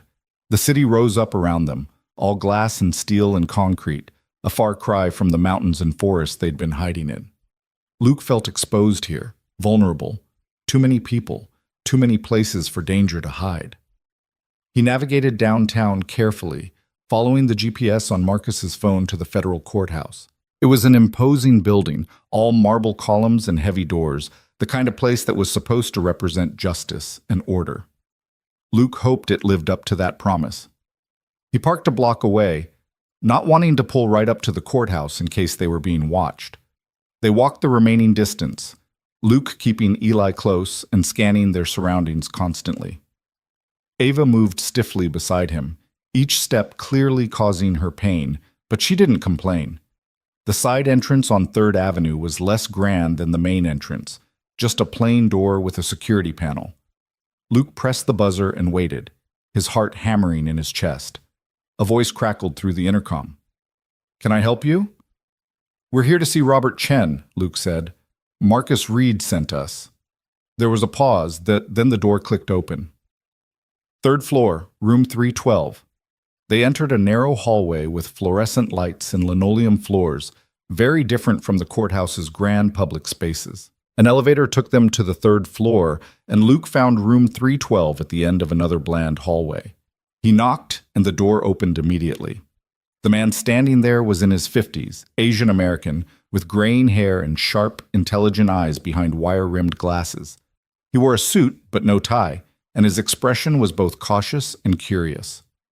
"Luke Bennett?" he asked. "That's me. This is Ava Sinclair, and this is my son Eli." Robert Chen's eyes widened when he looked at Ava, recognition and shock flashing across his face.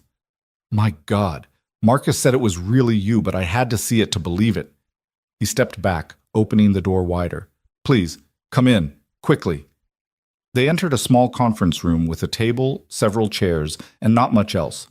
Chen closed the door behind them and locked it, then turned to Ava with an expression of profound respect. "Miss Sinclair, I've followed your career for years. Your work in aerospace technology has been groundbreaking. When I heard about your death, He stopped himself. "I'm sorry. That must sound strange. But the point is, I'm glad you're alive, and I'm here to help." "Thank you," Ava said, her voice steady despite her obvious exhaustion. "Marcus said you could be trusted." "You can." Chen gestured to the chairs. "Please, sit. We have a lot to discuss and not much time."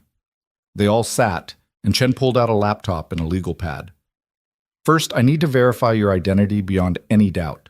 The files Marcus sent me are compelling, but I need to be absolutely certain before we move forward. Can you provide me with personal information that only the real Ava Sinclair would know?" For the next 20 minutes, Ava answered question after question, details about her childhood, her education, her company's founding, specific projects she'd worked on, even the names of her childhood pets. Chen cross-referenced everything on his laptop, nodding along, and finally he sat back with satisfaction. "It's really you," he said, "which means everything in those files is legitimate." His expression turned grim. "Miss Sinclair, what your board tried to do to you is one of the most egregious cases of corporate corruption I've seen in my career, and I've seen a lot." "Can you prosecute them?" Ava asked. "Oh, we can do more than prosecute. We can destroy them." Chen opened a folder and spread out several documents. "Based on the evidence you've provided, we have grounds to charge 12 members of your board with conspiracy to commit murder, fraud, attempted sale of classified defense technology to foreign entities, obstruction of justice, and about a dozen other crimes. We're talking decades in prison for everyone involved." Relief flooded Ava's face, so intense that tears sprang to her eyes. "Thank God." "But," Chen continued, his tone cautioning, "we need to move fast. Once we start making arrests, your enemies will know you're alive, and they'll come after you with everything they have. I've already arranged for federal marshals to take you into protective custody as soon as we're done here. You'll be moved to a secure location, and you'll stay there until we have everyone in custody and the trial is set." "How long will that take?" "Hard to say. Weeks, minimum. Possibly a few months. These cases are complicated, and the defense attorneys will fight every step of the way." Chen looked at Luke and Eli. "As for you two, you're witnesses to attempted kidnapping and assault. You'll need to give statements, and you'll also need protection until this is resolved." Luke's stomach dropped. "What kind of protection?" "Ideally, you'd enter witness protection as well. New identities, relocation, the works. It's the safest option." "No." Luke's response was immediate and firm. "I'm not putting my son through that. He's already been through enough. Mr. Bennett, I understand your reluctance, but these people have already proven they're willing to kill. If they think you're a threat, then we'll deal with it. But I'm not uprooting Eli's entire life, taking away his name, his identity, everything he knows. We'll take protection, security, whatever you want to provide, but we're not disappearing. Chen looked like he wanted to argue, but something in Luke's expression must have convinced him it was pointless. All right, we'll arrange for private security then. Former FBI, top tier. They'll keep you safe until the trials are over. Eli, who had been sitting quietly through all of this, suddenly spoke up. Can we still go home? To our cabin? Chen and Luke exchanged a glance, and Chen's expression softened. I'm afraid that's not advisable right now, son. But once this is all over, once the bad people are in jail, you'll be able to go wherever you want. That's a promise? Eli pressed. That's a promise. Chen turned back to his laptop and began typing rapidly. I'm initiating the arrest warrants now. We'll have teams moving on your board members within the hour. Miss Sinclair, I need you to write out a detailed statement of everything that happened. The meetings about the sale, who was involved, when you became suspicious, the accident, everything. The marshals will be here in 30 minutes to take you to the safe house. Ava nodded and accepted the pen and paper Chen offered. Her hand shook slightly as she began to write, years of fear and betrayal pouring out onto the page. Luke stood and moved to the window, looking out over the city. Somewhere out there, the men who'd been hunting them were still searching, still dangerous. But for the first time in days, Luke felt like they might actually have a chance. The machinery of justice was finally moving, grinding slowly but inevitably toward the people who tried to destroy Ava. Dad? Eli appeared at his side, tugging on his sleeve. Is it really almost over? Luke knelt down to his son's level and pulled him into a hug. Yeah, buddy. I think it might be. Good. I'm tired of running. Me too. They stayed like that for a moment, father and son, finding comfort in each other's presence. When Luke finally stood, he found Ava watching them with an expression he couldn't quite read. Longing, maybe, or regret for the family she'd never had time to build because she'd been so focused on her career. Chen's phone rang, and he answered it quickly. Yes? Good. Send them up. He hung up and looked at Ava. The marshals are here. Are you finished with your statement?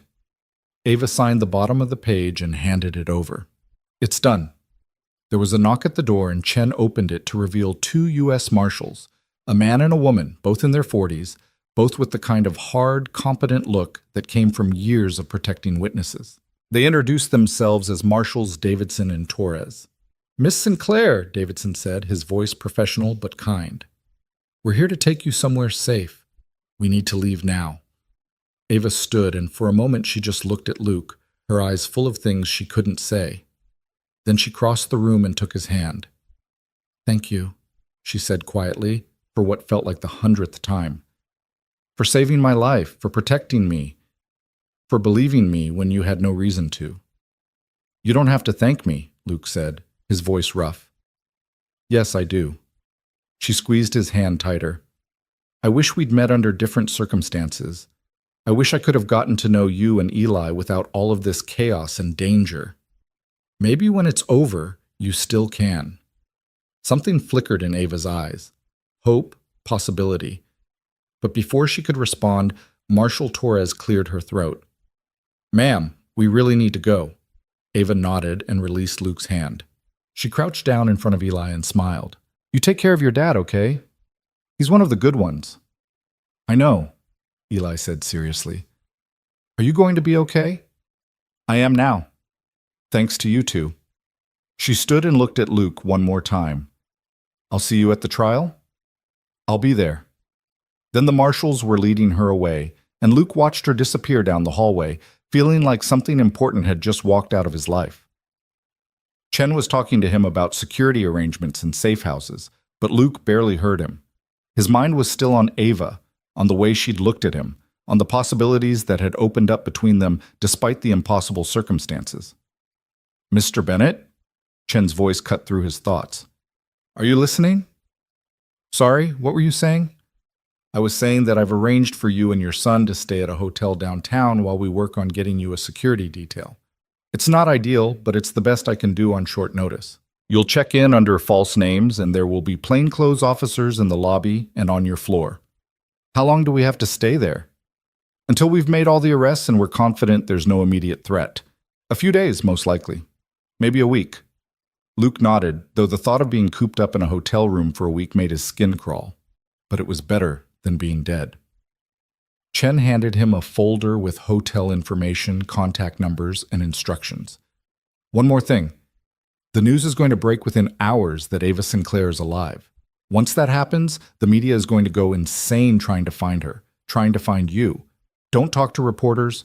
Don't post anything on social media. Don't do anything that might reveal your location. I don't have social media, Luke said. Good. Keep it that way. Chen stood and offered his hand. You did a brave thing, Mr. Bennett. Most people wouldn't have gotten involved, wouldn't have risked themselves for a stranger. Because of you, we're going to take down some very bad people and prevent classified technology from falling into enemy hands. The country owes you a debt. Luke shook his hand but didn't feel like a hero. He felt tired and worried and uncertain about what came next. I just want my son to be safe. He will be. I promise you that. Luke and Eli left the courthouse and walked back to Marcus's truck in the pale afternoon sunlight. The city bustled around them, people going about their ordinary lives with no idea that something monumental had just happened. Luke envied them that normalcy, that ability to worry about ordinary things like work and bills and what to make for dinner. They drove to the hotel Chen had arranged, a mid-range place in a busy part of downtown.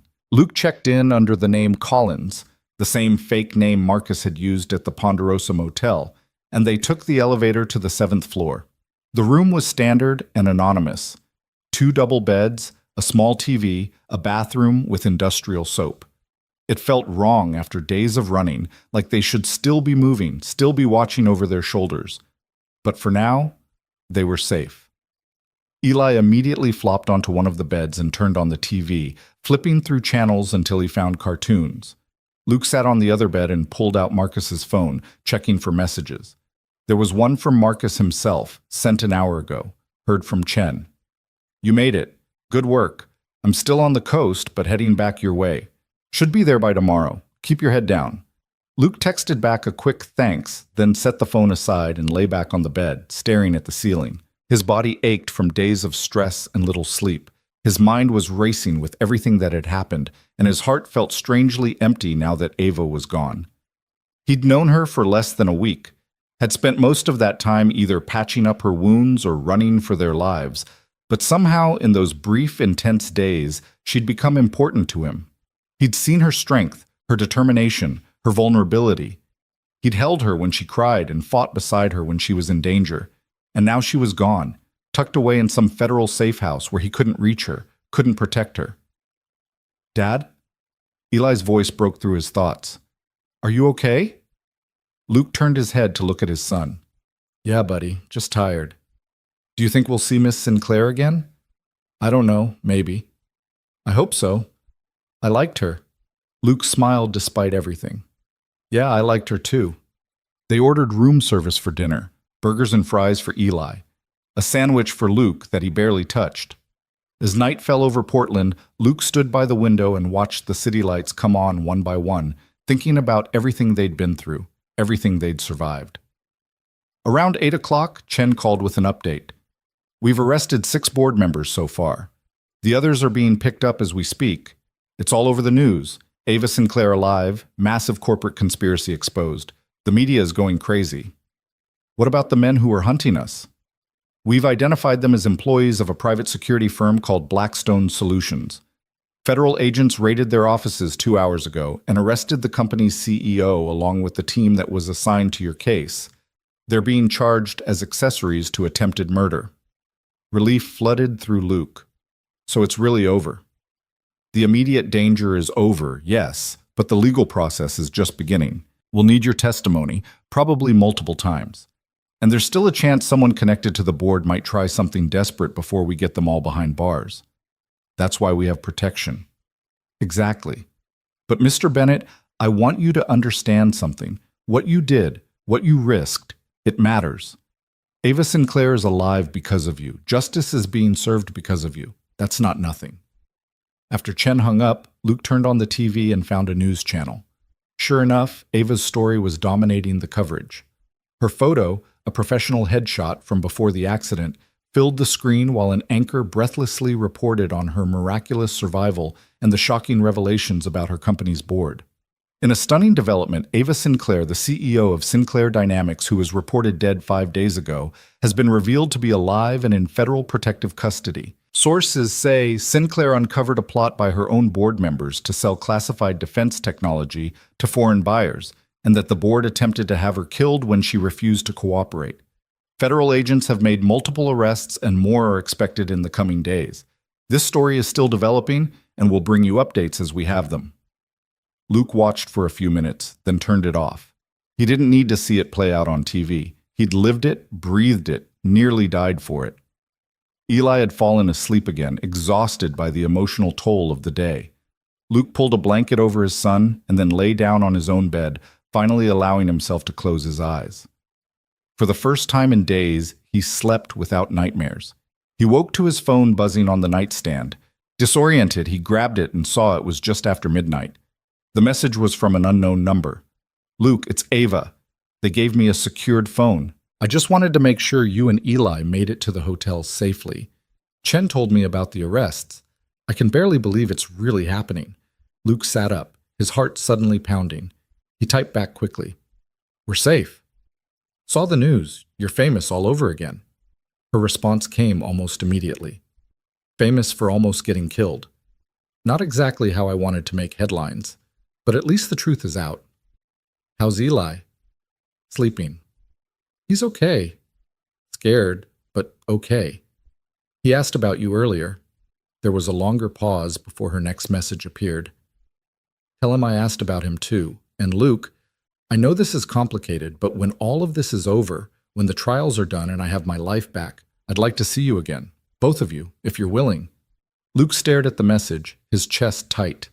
He thought about what that would mean, letting someone new into their lives, taking a risk on connection after spending so long keeping the world at arm's length.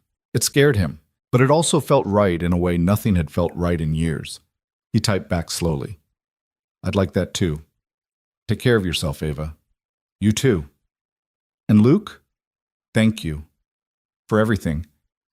I mean it. I know. Get some rest." He set the phone down and lay back in the darkness, a small smile on his face. The road ahead was still uncertain, still full of challenges and unknowns. But for the first time since he'd heard that cry in the woods, Luke felt something he'd almost forgotten how to feel. He felt hope. The hotel room became their world for the next 6 days. Luke watched the news obsessively, following each new development in what the media had dubbed the Sinclair scandal.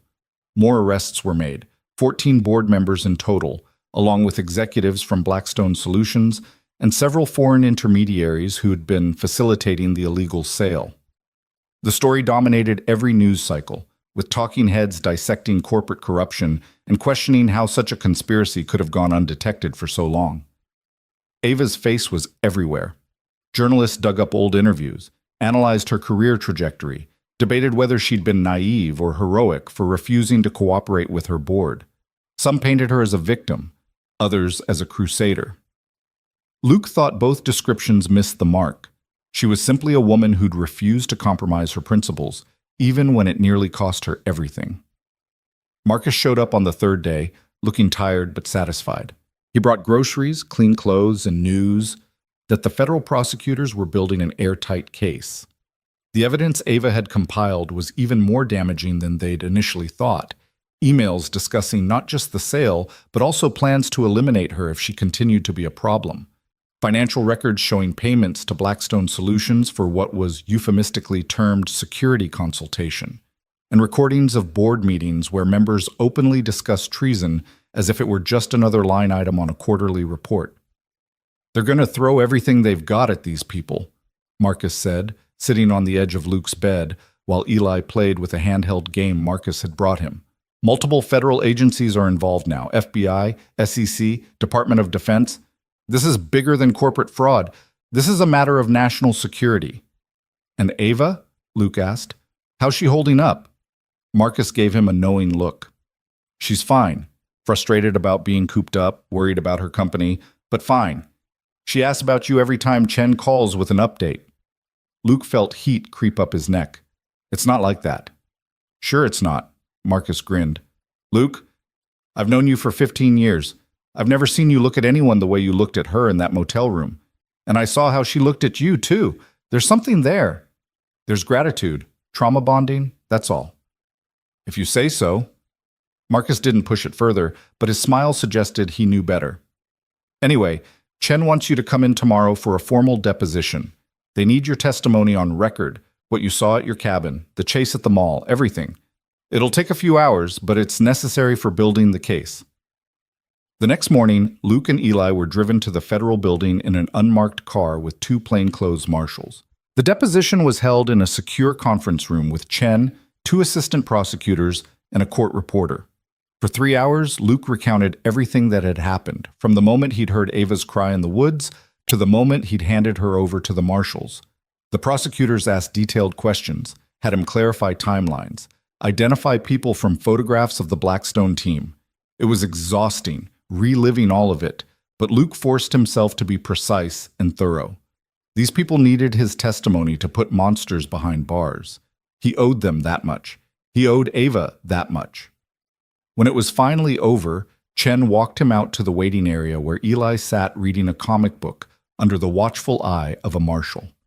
You did good in there, Chen said. Your testimony is solid. It's going to help tremendously. When's the trial? Not for a while. These things move slowly. We're looking at probably 6 to 8 months before we're in front of a jury. Chen paused, then added, Miss Sinclair will be testifying next week. Her deposition alone is going to take days, given everything she knows. But after that, assuming there are no complications, she'll be able to leave protective custody. Luke's heart jumped. She'll be free? In a manner of speaking, she'll still need security, and she'll have restrictions on where she can go and who she can see until the trial. But yes, she'll have more freedom than she does now. Chen studied Luke's face. She's asked if it would be possible to see you. Not officially, you understand, just personally. When? That depends on you. If you're willing, I can arrange it. Somewhere neutral, somewhere safe. Next week, maybe. Luke thought about it for all of 2 seconds. Yeah, I'm willing. Chen nodded, a small smile playing at his lips. I thought you might be. I'll set it up. The days that followed were strange. Luke and Eli had been cleared to leave the hotel and move into a temporary apartment Chen had arranged. A 2-bedroom place in a quiet neighborhood with a security detail that rotated shifts in an unmarked car parked outside. It was strange having protection, having people watching over them, but Luke couldn't deny it made him feel safer. Eli started showing signs of returning to normal. The nightmares came less frequently, and he started talking about wanting to go back to school, to see his friends, to do normal kid things. Luke enrolled him in a local elementary school under their real names. Chen had assured him the immediate threat was over, and watched with relief as his son began to heal from the trauma they'd endured. But Luke himself struggled. Without the constant adrenaline of running and surviving, without the immediate need to protect Ava, he felt unmoored. He'd catch himself staring out the window, wondering what she was doing, if she was okay, if she thought about him the way he thought about her. It was ridiculous, he told himself. They barely knew each other. The intensity of what they'd shared was born of extreme circumstances. Nothing more. But then he'd remember the way she'd looked at him in the firelight of his cabin, the way her hand had felt in his, the quiet strength in her voice when she'd promised to bring down the people who'd tried to kill her. And he'd know it wasn't nothing. Chen called on a Friday afternoon, 10 days after Luke's deposition. I've arranged the meeting, tomorrow, 2 o'clock, at a private location. I'll have a car pick you up. Miss Sinclair will have her security detail, you'll have yours, and I'll be there to supervise. It's not romantic, but it's the best I can do. That's fine, Luke said, his pulse already quickening. Thank you. He barely slept that night, and when morning came, he was up early, restless and anxious. Eli noticed his distraction over breakfast. You're nervous about seeing Miss Sinclair, the boy observed with the blunt honesty of children. Luke considered denying it, then decided his son deserved the truth. Yeah, I am. Why? You like her? It's complicated, buddy. Because of Mom. Luke was surprised by the question. He and Eli rarely talked about his ex-wife, who'd remarried and moved to California within a year of the divorce. She sent birthday cards and the occasional phone call, but she'd made it clear she wanted to build a new life without the complications of her old one. No, not because of Mom, Luke said carefully. Because Miss Sinclair and I come from different worlds. She's this successful, brilliant businesswoman, and I'm just me. Eli frowned. You're not just anything, Dad. You're brave and strong, and you saved her life. I think she knows that. Luke pulled his son into a hug, grateful for the perspective only a child could provide. When did you get so smart? I've always been smart. You just don't always notice. At 1:30, a dark sedan pulled up outside their apartment. Luke had agonized over what to wear, finally settling on jeans and a button-down shirt. Not too casual, not trying too hard. He felt like a teenager getting ready for a first date, and the comparison made him both amused and nervous. The drive took 20 minutes, ending at a small park on the outskirts of the city. It was a quiet place with walking trails and a pond where ducks floated lazily. Chen was waiting by a picnic shelter, and as Luke approached with Eli, he saw another car pulling up on the opposite side of the park. Ava stepped out, flanked by two marshals, and even from a distance Luke's breath caught. She was wearing civilian clothes, jeans and a sweater, and her dark hair was loose around her shoulders. The bandages were gone, though he could see she still moved carefully, favoring her injured side. But her face had color again, and her eyes were bright and alert. Their eyes met across the distance, and she smiled. Luke started walking toward her, and she started walking toward him, and they met in the middle of the shelter while their respective security details hung back at a respectful distance. Eli stuck close to his father, suddenly shy. "Hi," Ava said softly. "Hi yourself." Luke couldn't stop looking at her, cataloging all the small changes. "You look better, healthier." "I feel better. Real food, real sleep, actual medical care." She glanced down at Eli, and her smile widened. "Hey there, brave guy. How are you doing?" "I'm okay," Eli said. "School's boring, but Dad says that's normal." Ava laughed, and the sound made Luke's chest ache with something he couldn't quite name. "School is supposed to be a little boring. It means life is getting back to normal." "Can we go feed the ducks?" Eli asked, looking between the two adults. Luke glanced at Chen, who nodded. "Stay where we can see you, buddy." Eli ran off toward the pond with a bag of bread Chen had apparently prepared for exactly this purpose, leaving Luke and Ava alone under the shelter. For a moment, neither of them spoke, the weight of everything they'd been through hanging heavy between them. "I've been following the news," Luke said finally. "Sounds like they've got your board dead to rights." "They do. Chen says it's one of the strongest cases he's ever seen. Between my testimony and the evidence, there's no way they're getting out of this." She paused. "I've also been dealing with the company, had to do it remotely, through lawyers and conference calls, but I've been restructuring the entire board, bringing in people I trust. It's been chaos." "I can imagine." "The irony is that with all the publicity, our stock actually went up. Investors see me as some kind of crusader now, someone who put ethics over profit. They're calling it the Sinclair effect." She shook her head. "I almost died, and Wall Street made me more valuable." "That's insane." "That's business." Ava moved closer, and Luke could smell her perfume, something subtle and expensive. "But I don't want to talk about business. I want to talk about us." Luke's heart hammered. "Us?" "Yes, us. Luke, I know the circumstances of how we met were extraordinary. I know we were thrown together by crisis and fear and survival instinct. But what I felt during those days wasn't just gratitude or trauma bonding. It was something real." She looked up at him, her eyes searching his face. "Tell me you felt it too. Tell me I'm not imagining this." Luke wanted to deflect, to protect himself the way he'd been protecting himself for years. But standing here with her, watching Eli throw bread to the ducks in the background, he couldn't lie. "I felt it," he admitted quietly. "I'm still feeling it." Relief flooded Ava's face. "Good. Because I've spent the last 2 weeks in protective custody with nothing to do but think, and I realized something. I've spent my entire adult life building a company, chasing success, proving myself to people who didn't deserve my loyalty. And in the process, I forgot to actually live. I forgot to build relationships that mattered, to let people in, to be vulnerable. You were vulnerable with me, Luke said. You didn't have much choice. Exactly. I didn't have a choice, and it was terrifying, but it was also, she struggled for the right word, freeing.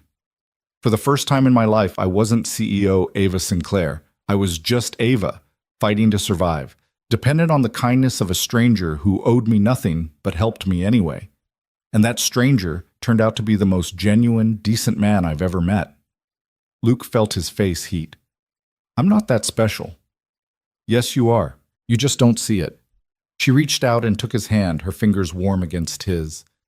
When this is over, when the trial is done and I have my life back, I want to see where this goes. I want to get to know you properly without people hunting us. I want to spend time with you and Eli, maybe figure out what a normal relationship looks like. You sure about that? I come with a lot of baggage. A kid, PTSD, a cabin in the middle of nowhere that may or may not be safe to return to. I like your kid. We'll work through the PTSD together, and I've always liked the mountains. She squeezed his hand. I'm sure, Luke. The question is, are you? Luke looked over at Eli, who was laughing as ducks fought over the bread he was throwing. He thought about the cabin, about their quiet life before Ava had stumbled into it. That life had been safe but lonely, a holding pattern rather than actually living. Maybe it was time to take a risk. Maybe it was time to let someone in. Yeah, he said, turning back to Ava. I'm sure. She smiled, and it transformed her whole face. Good, then we'll figure it out, one step at a time. They spent the next hour walking around the park, talking about everything and nothing. Ava told him about the therapy sessions Chen had mandated, about the nightmares she still had, about her plans to transform Sinclair Dynamics into something better than it had been. Luke told her about Eli's adjustment to his new school, about Marcus visiting regularly, about the strange limbo of waiting for normal life to resume. Eli joined them after a while, walking between them and holding both their hands, chattering about the ducks and a turtle he'd seen. Luke caught Ava's eye over his son's head and saw the softness there, the genuine affection. Whatever this was between them, it was real. It was worth exploring. Too soon, Chen was signaling that their time was up. Security protocols, he explained apologetically. They couldn't stay in one place too long. Luke walked Ava back to her car, neither of them wanting to let go of the moment. At the door, she turned and looked up at him. I'll see you at the trial? She asked. I'll be there. Front row, probably. Good. She stood on her toes and kissed his cheek, her lips soft against his skin. Thank you, Luke Bennett, for everything. Then she was in the car and driving away, and Luke stood watching until the vehicle disappeared around a corner. Eli tugged on his hand. She likes you, Dad. I think she does, buddy. Are you going to marry her? Luke laughed despite himself. Way too early for that kind of talk. But maybe someday. Maybe someday. The months that followed were a strange blend of ordinary and extraordinary. Luke and Eli settled into their temporary apartment, building a routine that involved school, homework, weekend trips to the park. But underlying everything was the knowledge that it was all temporary, all waiting for the trial that would finally close this chapter of their lives. Luke and Ava texted regularly, then started having phone calls that stretched late into the night. They talked about everything, their childhoods, their dreams, their fears, their hopes for the future. Luke learned that Ava had lost her parents in a car accident when she was in college, that she'd built her company partly as a way to honor their memory. Ava learned that Luke had wanted to be a teacher before the army, that he still loved reading and had a secret talent for woodworking. The relationship developed slowly, carefully, built on a foundation of genuine respect and affection rather than the crisis that had brought them together. And gradually, Luke began to believe that maybe, just maybe, they could make this work. 3 months after the arrest, Chen called with news that the trial date had been set, 6 months from now, in federal court, the United States government versus Marcus Thompson and 13 others. It would be a media circus, he warned, national coverage, protesters, the whole 9 yards, but justice would be served. Luke marked the date on his calendar and told Eli they'd be there, that they'd see Ava again soon. The boy was excited, asking questions Luke couldn't always answer about trials and judges and what happened to bad people when they went to jail. 5 months after the arrests, Ava called with different news. Her voice was excited, almost giddy. Chen says I can leave protective custody early. The marshals will still be around for security, but I can go home, back to my actual house. And Luke, I was thinking... She paused. I was thinking maybe you and Eli could visit. Before the trial, just for a weekend. I have this huge house that's been sitting empty, and I'd love for you to see it, to spend some real time together without federal agents hovering over us. Luke's heart raced. You sure? That's a big step. I know, but I miss you. I miss both of you. And I think we've waited long enough, don't you? Luke thought about it for maybe 5 seconds. Yeah, we have. 2 weeks later, Luke and Eli drove to Ava's house in the hills outside Portland. It was massive, all glass and modern architecture with views that stretched for miles. Ava met them at the door wearing jeans and an old MIT sweatshirt, looking nothing like the polished CEO from the news and everything like the woman Luke had come to know. She hugged Eli first, lifting him off his feet and making him giggle, then turned to Luke. For a moment they just looked at each other, and then she was in his arms, and everything felt right in a way Luke hadn't experienced in years. They spent the weekend cooking together, watching movies, taking walks through Ava's property. Eli explored like it was Disneyland, marveling at the pool and the game room and the massive library. Luke and Ava stole quiet moments together, talking and laughing and slowly, carefully, letting their relationship deepen into something neither of them had expected but both wanted desperately. On Sunday evening, as they were preparing to leave, Ava pulled Luke aside while Eli was packing his bag. I've been thinking, she said. After the trial, after everything is settled, I want to step back from the company. Not completely, but enough to actually have a life outside of boardrooms and quarterly reports. And I was wondering, she took a breath. I was wondering if you and Eli might consider moving closer. Not necessarily in with me, not yet, but nearby. So we can see where this goes without the distance being an obstacle. Luke felt something loosen in his chest, some knot of fear and uncertainty he'd been carrying. I'd like that. Eli would too. He's been asking when we get to see you again about 100 times a day. Yeah? Yeah. Luke took her hands in his. Ava, I don't know exactly what we're doing here or where it's going to end up, but I know I want to find out. With you. She smiled, and Luke thought she'd never looked more beautiful. That's all I need to hear. The trial began on a gray morning in early October, almost exactly 8 months after Luke had found Ava dying in the woods. The federal courthouse was surrounded by news vans and protesters, some supporting Ava, others bizarrely defending the board members as victims of government overreach. Luke and Eli, flanked by security, pushed through the crowds and into the building. Inside, the courtroom was packed with journalists, spectators, and lawyers. Luke spotted Marcus in the gallery and gave him a nod. Chen was at the prosecution table with his team, looking confident and prepared. And at another table sat the defendants, 14 people in expensive suits, their faces ranging from defiant to terrified. Then Ava entered through a side door, and the room seemed to hold its breath. She wore a dark blue suit and carried herself with quiet dignity, her head high despite the cameras and stares. Her eyes found Luke's in the crowd, and she gave him a small private smile that said everything. The trial lasted 3 weeks. Luke attended every day he could, watching as prosecutors methodically built their case. They presented the emails, the financial records, the recordings. They called witnesses, Ava's former assistants, engineers who'd worked on the classified projects, the CEO of Blackstone Solutions, who'd turned state's witness in exchange for a lighter sentence. And then Ava took the stand. For 2 full days, she testified. She recounted the board meetings, the pressure to sell, the threats that became more explicit as she continued to refuse. She described the night of the accident in harrowing detail, the car chase, the crash, waking up in the woods knowing someone wanted her dead. She talked about Luke, about how he'd saved her life, about how his courage had made it possible for her to be sitting in that courtroom at all. Luke watched her, awed by her composure and strength. She never wavered, never broke down, even when defense attorneys tried to rattle her with aggressive questioning. She was magnificent. When it was Luke's turn to testify, he kept it simple and factual.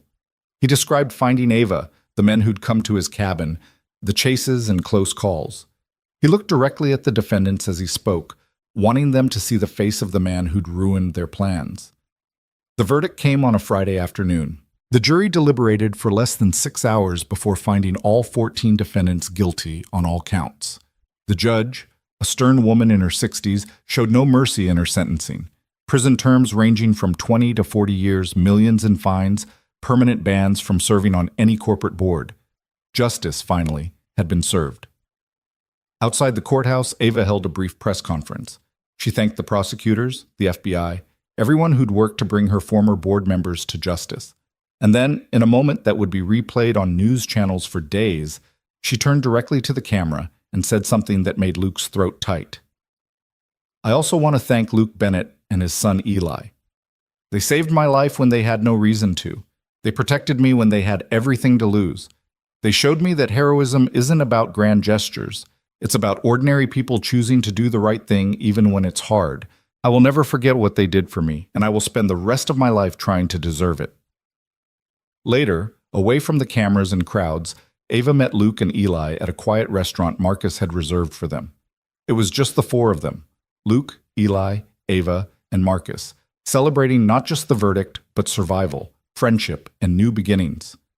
"So, what now?" Marcus asked, raising his glass. "What's next for you two?" Luke looked at Ava, who looked back with a smile that promised possibility. "Now we figure out what normal looks like," she said. Together. 6 months later, Luke and Eli moved into a house 3 miles from Ava's property. It was smaller than her place, but perfect for them. 3 bedrooms, a yard for Eli, a workshop where Luke could pursue his woodworking. Ava helped them move in, directing movers and unpacking boxes, and laughing when Eli got tangled in bubble wrap. That night, after Eli was asleep and the house was finally quiet, Luke and Ava sat on the back porch watching the stars emerge. She leaned against him, her head on his shoulder, and Luke wrapped his arm around her. "Thank you," she said quietly. "For what?" "For giving me a second chance at life, at really living." Luke pressed a kiss to her hair. "Thank you for trusting me enough to take it." They sat in comfortable silence, and Luke thought about everything that had brought them here. The cry in the woods, the desperate flight through the night, the moment in the federal courthouse when justice had finally prevailed. It had been terrifying and painful and had nearly cost them everything, but it had also given him something he'd thought he'd lost forever. Hope for a future that held more than just survival, a future built on love and trust and the courage to let someone in. Ava stirred against him. "Luke? Yeah? I love you." The words hung in the night air, simple and true. Luke felt his heart swell with emotion so intense it almost hurt. "I love you too," he said, and meant it with everything he had. Inside the house, Eli was dreaming of ducks and comic book heroes. In the city, Marcus was probably regaling friends with war stories. Somewhere, 14 people were sitting in prison cells contemplating their choices. And in this moment, on this porch, 2 people who'd been brought together by crisis and stayed together by choice were building something beautiful from the ashes of tragedy. The cry that had once pierced the darkness had led Luke to Ava. Her refusal to compromise had led her to him. And together, they'd survived what should have destroyed them. Now they were ready for whatever came next, knowing that the hardest journeys often lead to the most unexpected destinations, and that sometimes the person you save ends up saving you right back. The stars wheeled overhead, ancient and constant, bearing witness to 2 souls who'd found each other in the darkness and chosen to walk into the light together. And in the quiet of that perfect moment, with love surrounding them and hope stretching ahead, Luke Bennett finally understood what it meant to truly come home. Not to a place, but to a person. Not to safety, but to belonging. Not to the end of the story, but to a beginning that promised everything they'd been searching for without even knowing they were lost.